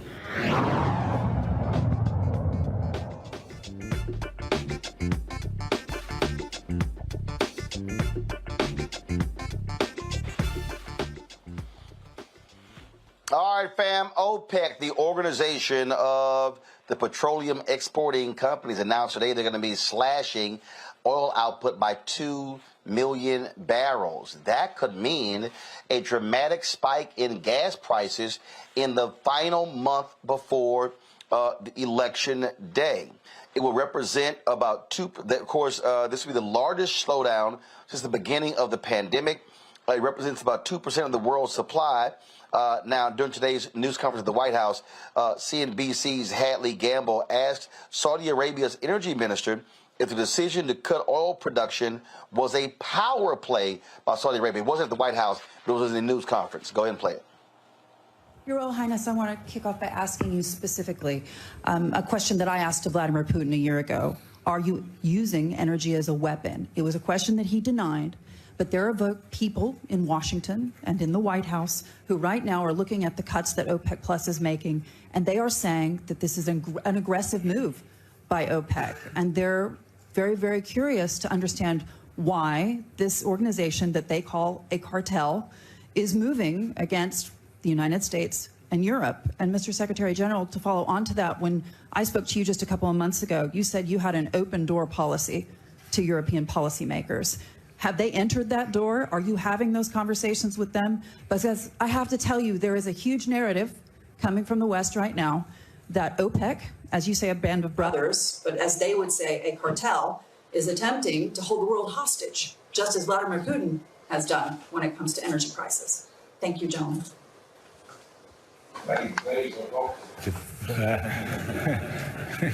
Question, which I take pleasure of answering Hadley with a quick, not a big answer. Show me where is the act of belligerence, period.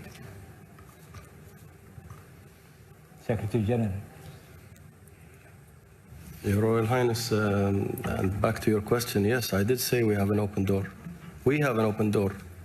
I'm waiting for someone to knock on that door. That's all I can say. And you're still not getting anyone knocking on that door? Because a lot of folks would say that by this action, by these cuts, you are endangering global energy markets, you are endangering the global economy. What's the response there, sir? If you permit me, Royal Highness, we are not endangering the energy markets. We are providing security, stability to the energy markets. At a price. Everything has a price. Energy security has a price as well. All right, then, Robert. So the White House was not happy about this decision. They aggressively tried to get Saudi Arabia, get OPEC not to do this. Some people are saying, all right, Saudi Arabia, y'all want to make this move along with the other OPEC nations? Fine. Y'all ain't going to get no weapons y'all been asking for the United States. Look, gas is now, the average gas, according to AAA, is $3.83. If all of a sudden, because of this decision, gas goes up to $4.55, this could impact in a serious way the election November 9th.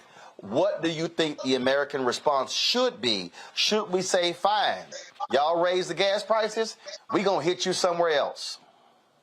Well, let's look at what the OPEC Plus is, as opposed to simply OPEC. OPEC, generally the Middle Eastern and Southern and South American nations, which were the original aspects. But then in the mid part of the last decade, they allowed Russia and other Central European nations to join OPEC. What Putin has been doing in the last 7 months of the war in Ukraine is using petroleum and hydrocarbons as a political tool to avert Western sanctions.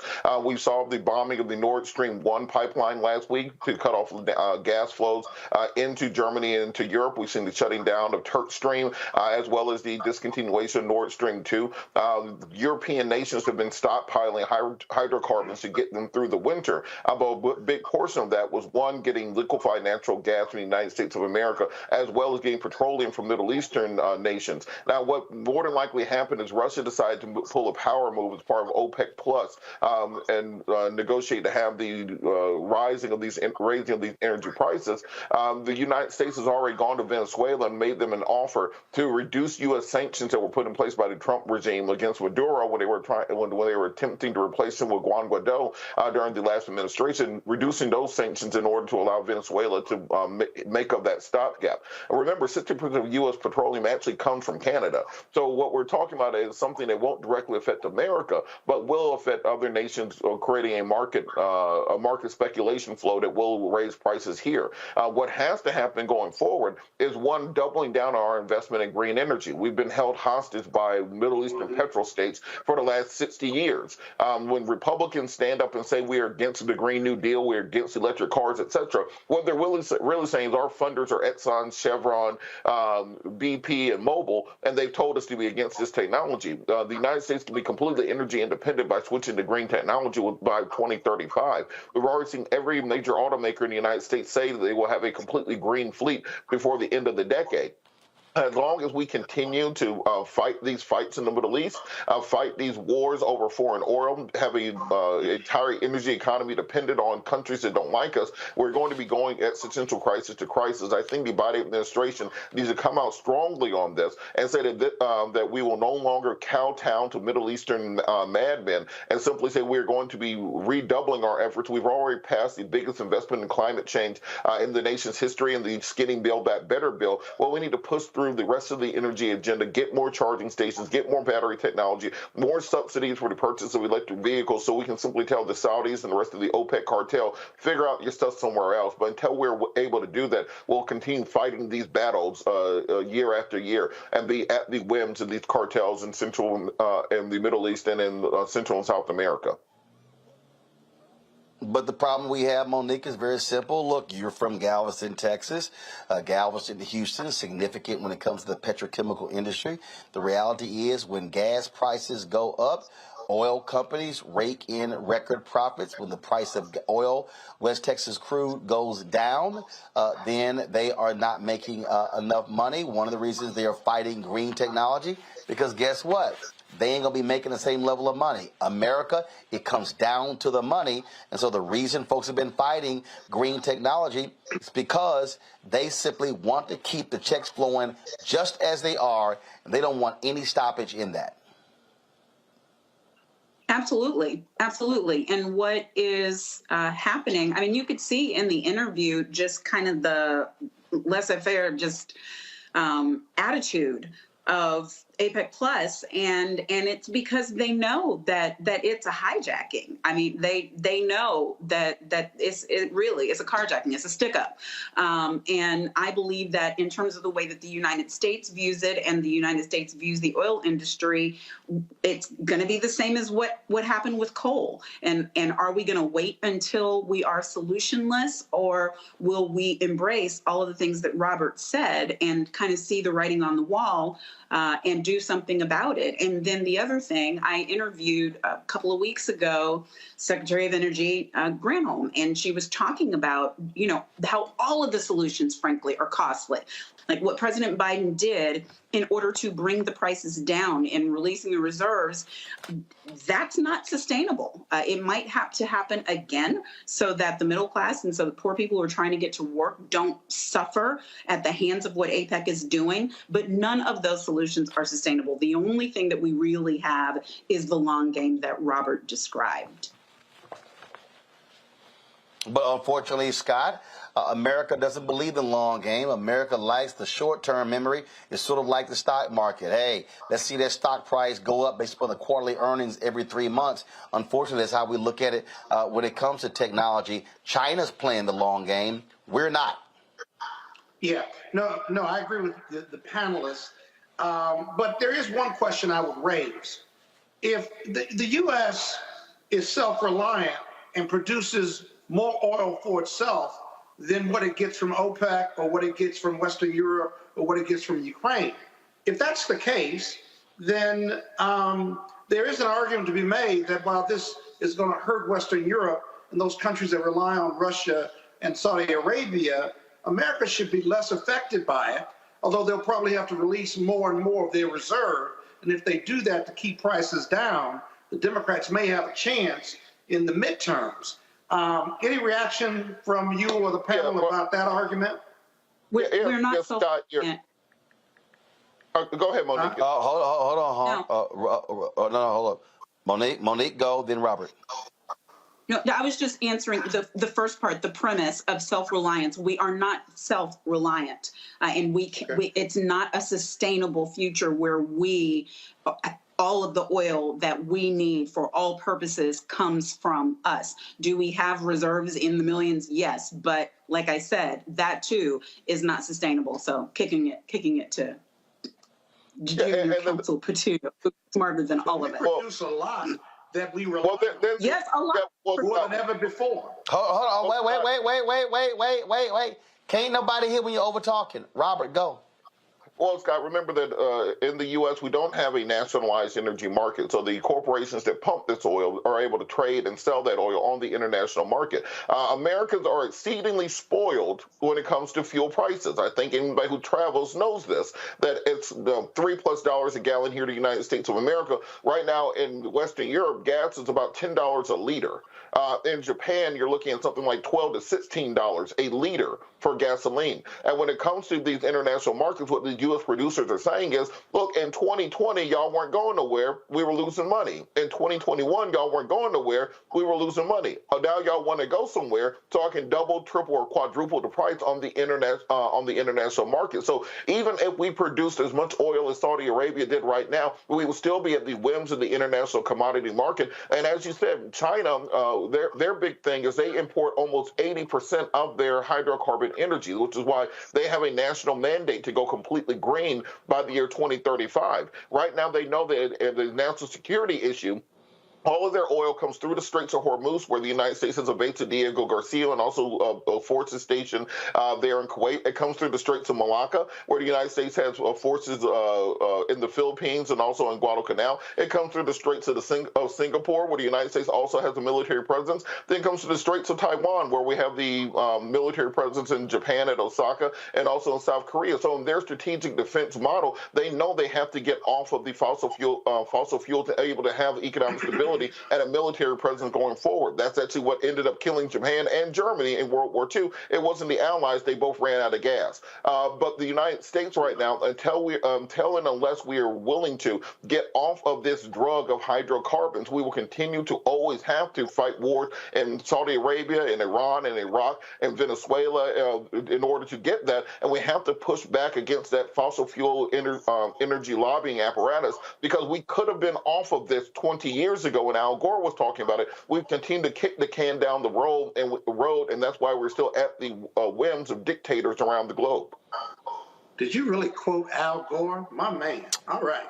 Anyway, I agree. Yeah, because it's Al Gore's internet. But Roland, if I could, I just want to say that there is a program available. If you go to whitehouse.gov, or if you go to the Energy Department's division under the whitehouse.gov umbrella, there are programs available for used vehicles, for used electric vehicles with government subsidy for you to be able to afford them, and they are not nearly as expensive as people think they are. So I'm, again, solution oriented. The solution for you and your house, for where things are going right now, if you're about to get another vehicle, if your baby's on the last leg, think it through, because for the same money with subsidy that you would have to get on a car that you're then going to have to pay $100 plus in gas in order to get your kids to school and get to work. There are other options available. All right, folks, time for Tech Talk.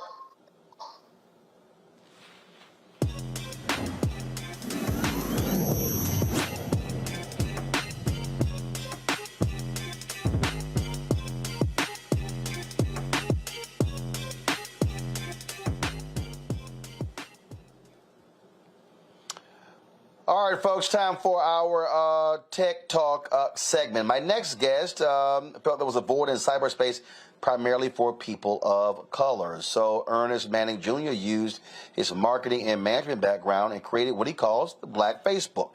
It's called WeKinkfolk, a digital platform where businesses and people of diverse backgrounds can come together on common ground. He joins us now from Las Vegas. Ernest, glad to have you here. So WeKinkfolk, really? When did you kick it off, and how did you start? Oh, wow. Hey, thanks a lot, Roland. I actually kicked WeKinkfolk off back in 2020, in November of 2020. Matter of fact, I did it on my mother's birthday.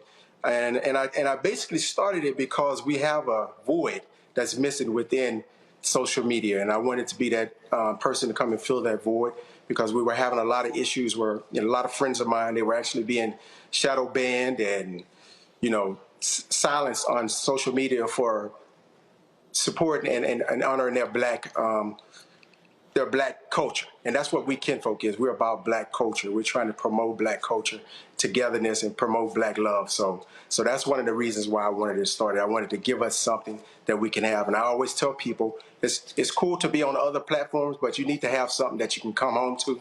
And that's what WeKinkfolk is. It's a coming home piece for all of our people. And in terms of users, how have you been able to get folks interested? How many users do you have? Is there a charge? Is it free? It's very free. Everything on the platform is free. Because we have advertising, because we have users, of course you can go on there, you can advertise, you can buy advertisement space to get your word out, because like I said, it's for businesses, it's for influencers, it's for a lot of different things. You can get on there. Everything that you do on Facebook, you can do on WeKinkfolk. And the only difference is you have a specific your people there that are waiting for you to come there and support them. If you get on the platform, you'll see there are so many people on there with so much positivity. They have a lot going on. There are a lot of black businesses on there that are promoting themselves. So it's free. We have thousands of users, close to 40,000 now. We're still growing. We're utilizing other platforms to actually get the word out. We're doing different things. We're sending out emails. We're just trying. We're basically the Chitlin circuit right now. We're just going around doing our best to get the word out to our people so that they can see. Because once the people found out about it, they love it. They loved it. They love what it's about. They love the black love that we have going. That's one of our sayings. Of course, we're always promoting black love, black unity. A cohesive mindset is what we're trying to do. We know we need a come together piece, and so that's what we're trying to create. All right, questions from our panel. Scott, you go first. What's the investment base for WeKinkfolk? Is this privately owned? Are there investors in it? Do you want to grow? Do you want to expand beyond black folks, although you don't have to? What's the structure, and how can folks like me participate from an investor standpoint, if at all? Right. Currently, it's 100% owned by myself. I haven't had any investors because, once again, it's just getting started. I didn't start the investor piece yet.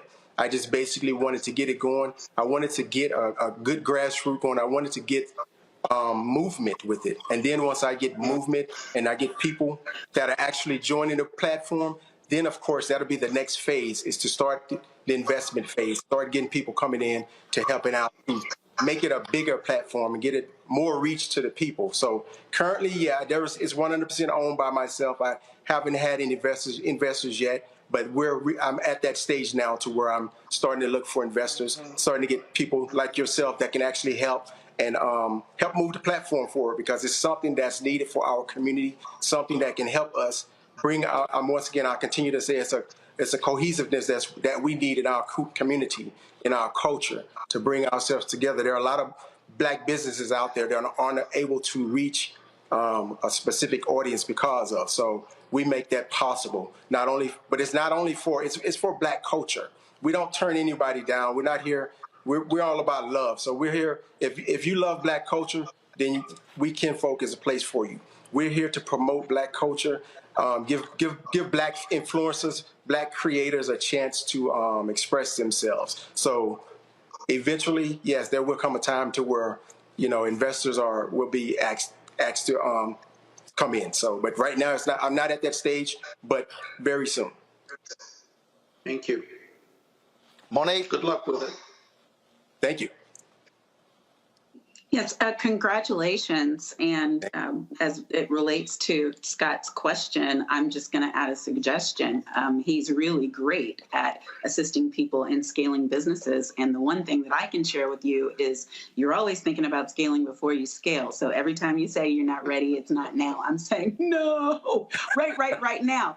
Get the plan together. And there are those of us who are rooting for you who would be happy to assist with that. Actually, Pastor Keon Henderson, I don't know if you know that name. Look him up on Instagram. He and his wife, Shawnee Henderson, are offering a free program, I believe. I don't know if it's free. I might have just added that part on how to best scale your business. So go sign up. And good luck. Thank you.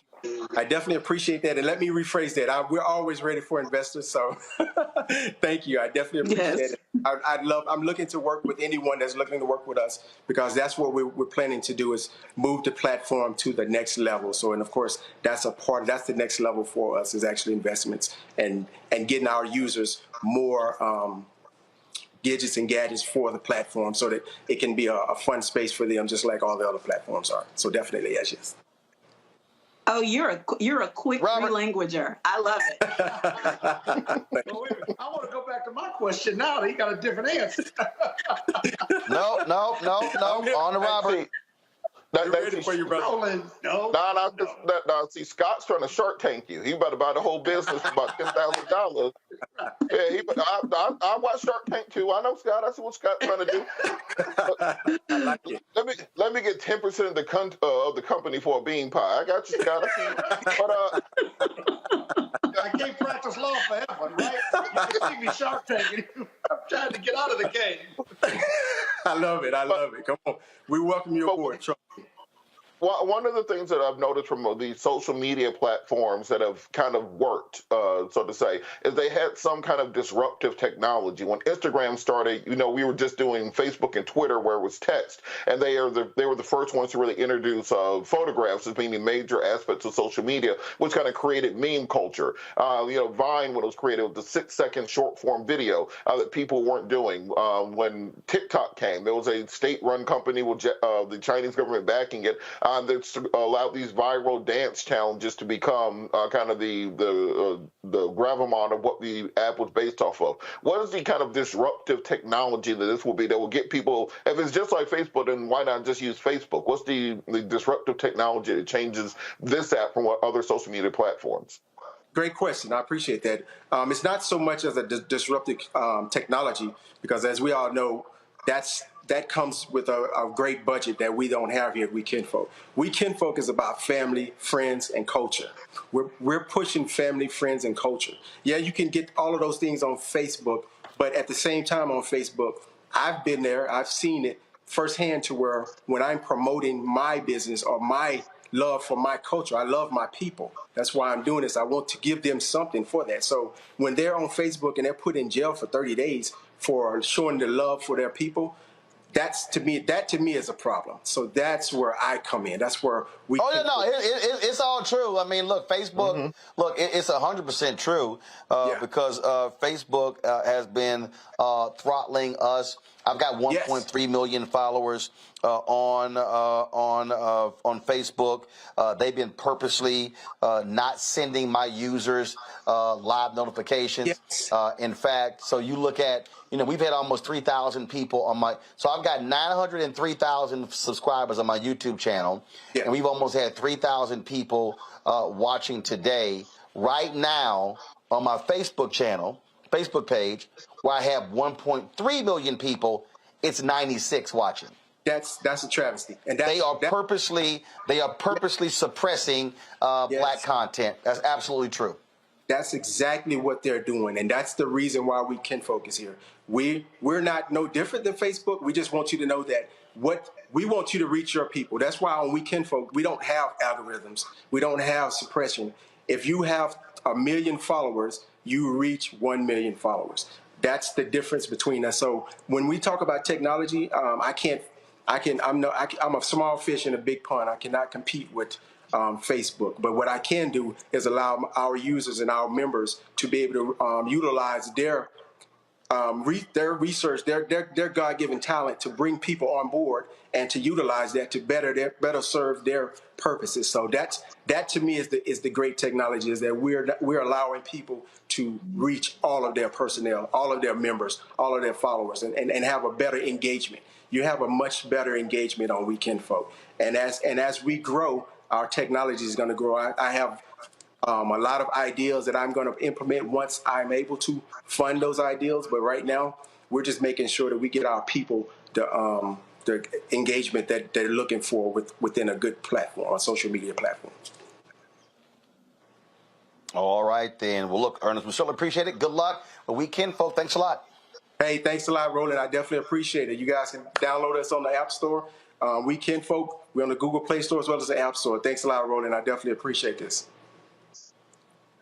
Thank you very much. 186 years after the first Buffalo Soldier, the home of the first 6 all-black military regiments, gets a black commander. Fort Leavenworth swore in its first black commanding general on Tuesday. Lieutenant General Milford Beagle becomes the first African-American commanding general of the U.S. Army Combined Arms Center. Beagle served in Iraq and Afghanistan as an advisor in NATO, as commanding general of the United States Army Training Center at Fort Jackson, as deputy commanding general for support of the 10th Mountain Division, and as commander of the 193rd Infantry Brigade. Folks, we have some in memoriams. Sad news. The writer of A Soldier's Story, the Pulitzer Prize winning playwright Charles Fuller, is now an ancestor. Fuller, a native of Philadelphia and an Army veteran, produced black stories with a level of complexity and authenticity made for black audiences. He made sure what people saw on stage reflected those who came to see his plays. We used to argue this for night after night years ago. Why don't black people come to see the plays? Well, my argument was always, if you're doing a play that they want to come and see, they'll come and see it. Sometimes we tend to forget that theater generally is a reflection of the people on the stage for the people in the seats. And we want so much to be compared to European theater that we forget that maybe the people in the seats don't care about that. Mm-hmm. You know, that maybe what they want is something different. And so he was best known for a Pulitzer Prize-winning play, A Soldier's Play, a 1944-based drama that followed a black captain as he investigated the murder of a black sergeant at his segregated Army base. Fuller gained numerous accolades, one being a Best Picture Oscar nomination in 1985 for the movie A Soldier's Story. New audiences got to experience his work when A Soldier's Play went back to Broadway in 2020, winning a Tony for Best Revival of a Play. He leaves us with other fantastic works like Zoo Man and The Sign, The Perfect Party, and The Brownsville Raid. Charles Fuller, dead at the age of 83 years old. Tiffany Jackson, the former National Freshman of the Year, she passed away from a long battle with breast cancer at the age of 37. Jackson was drafted in 2007 by the WNBA New York Liberty. She also played for the Tulsa Shock and Los Angeles Sparks. She was a player with the University of Texas basketball team. She was just hired in April as the head basketball coach at Wiley College in Texas. President Herman Felton released this statement about her death. We were extremely saddened at the passing of Coach Jackson. She was an incredible light for our students and an amazing member of the Wiley College family. Her dedication to Wiley College was evident in her interaction with the students in her community. She will be sorely missed. We are praying for her family and friends. In Jackson's incredible career, she won the National Freshman of the Year award by the U.S. Basketball Writers Association in 2004, was a 3-time All-Big 12 selection as at the University of Texas. She is the only Longhorn player to reach 1,000 points and 1,000 rebounds, 300 steals, and 150 blocks in her career. Tiffany Jackson, an ancestor, folks, she was just 37 years old. Man, we'll talk about a sad story there. Folks, that is it for us. Let me thank Scott, Monique, and Robert as well. Folks, here's the deal. Let me give you an update of what's going on. Robert, I'm going to be in your state tomorrow. We're going to be broadcasting. We're going to be broadcasting from Georgia, folks. Let me tell you, so I'm going to be we're going to be doing the show live. I'm going to be moderating a panel talking to brothers about this year's election. We're going to Swainsboro, Georgia. Robert, you been there? Down there. Take your gun with you. I can't hear Robert. Huh? I say yes, I've been to all 159 counties. You'll have fun down there. Well, we'll just have you riding shotgun in the car.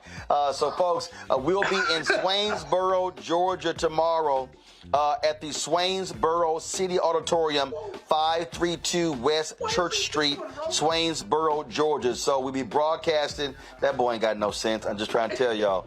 We'll be broadcasting the show there. I'll stop first in the morning, 11 to 12, at the DeKalb County Mobile Food Pantry. I'll be joined with Commissioner Larry Johnson. That's at the First Baptist Church of Gresham in Atlanta. So we look forward to that. So I'll stop there first when I land at 11 o'clock, and then we'll venture to Swainsboro, Georgia. And again, we'll broadcast Roland Martin Unfiltered from 6 to 7:30. And from 7:30 to 9, we'll have our panel discussion with brothers. What do brothers want in this election? I'll be talking with them in Swainsboro. Sisters, y'all invited too. Just letting y'all know what the panel discussion is going to be.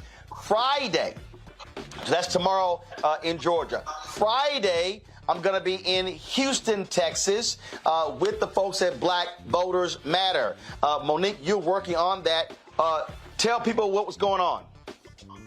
Guys, hurry up, let's go. Students.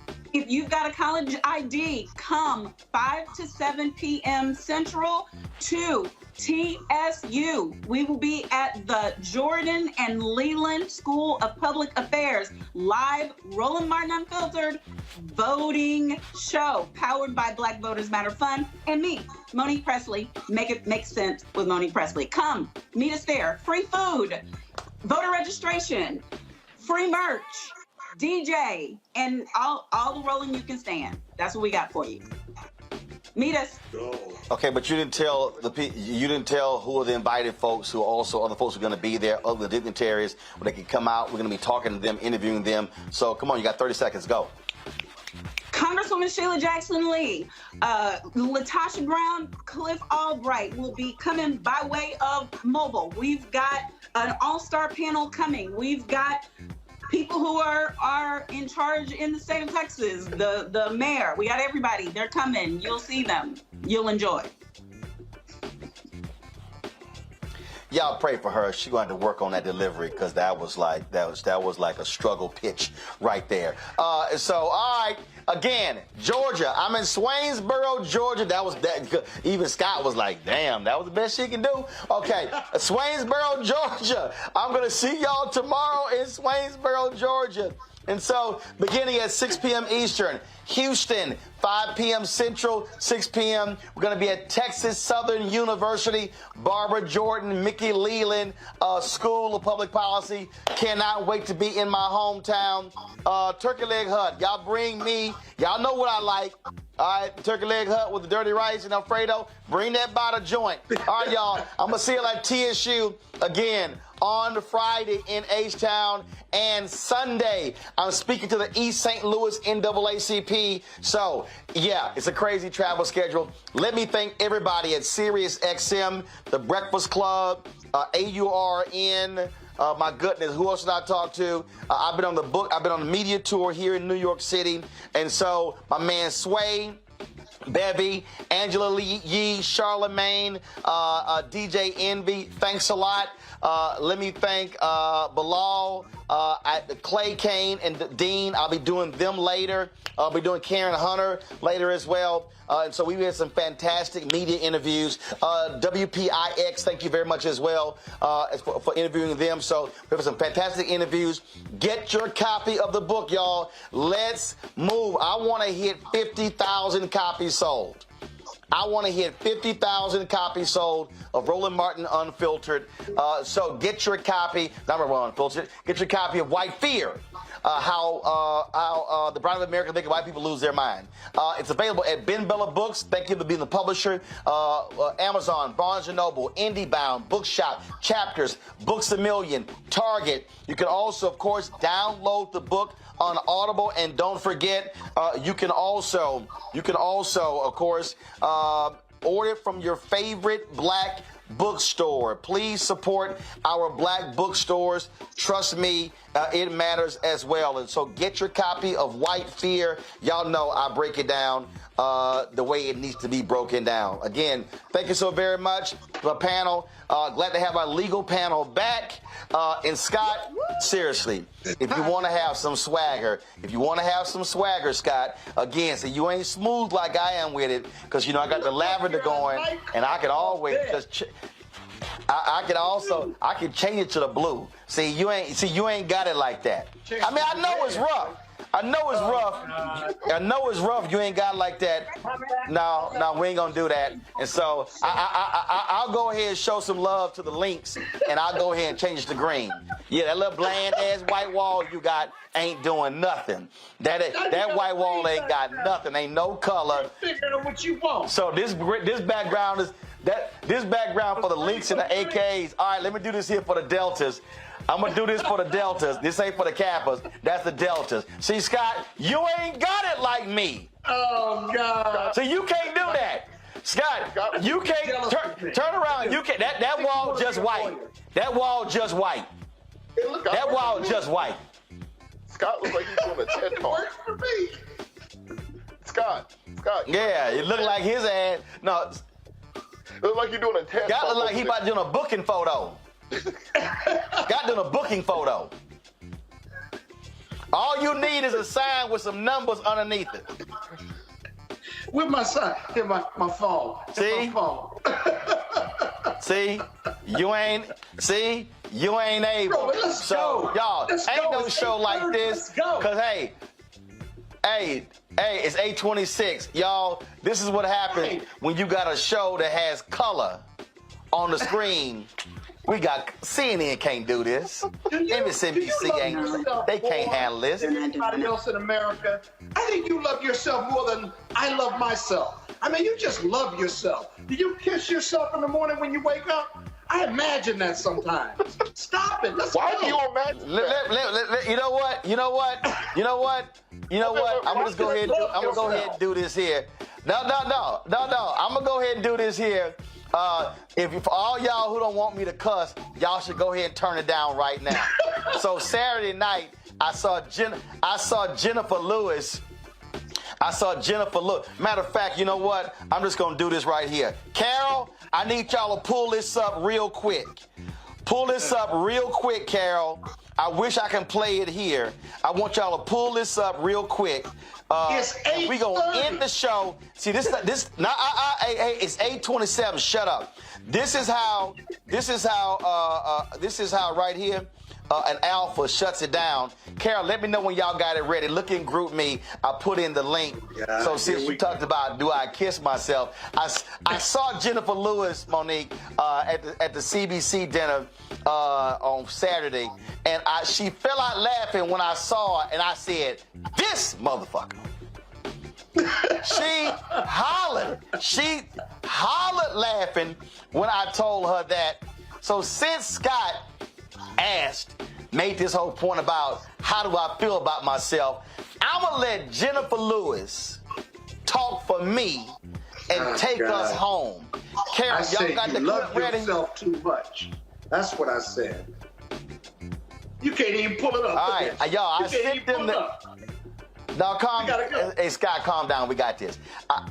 I sent them the clip, y'all. Y'all gonna love this. This is classic Jennifer Lewis. That's why I love her dearly. I cannot wait for our one-on-one. Y'all got it? It's 8:30. We gotta go. You gotta play it tomorrow. Hey, shut up. It's 8:28. It's 8:28. I cannot wait. This is a perfect way. Luckily I sent it. So Carol, y'all got it? Man, nope. Y'all we gotta go. Just click the link. Click the link. This right here is. Say it again, Monique. What? I said this is why I led with free food. Students ain't gonna be waiting around through all this. Really? We all gotta go. All right. Here's the whole. Hey. First of all, both of y'all be quiet. I'ma end the show. I'ma say holla right now. I'm gonna let Jennifer Lewis close my show out. So Scott, this is really how Uncle Roll, unlike you Kappas. Go ahead, break it down, Jennifer. Go on, player.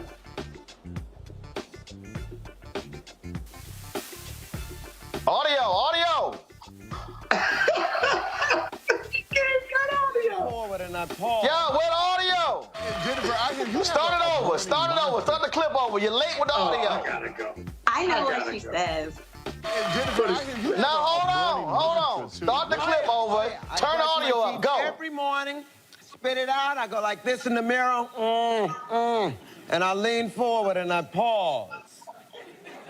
And I say these words. Pretty bitch.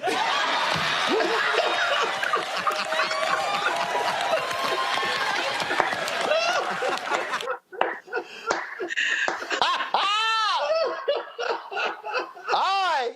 Holla.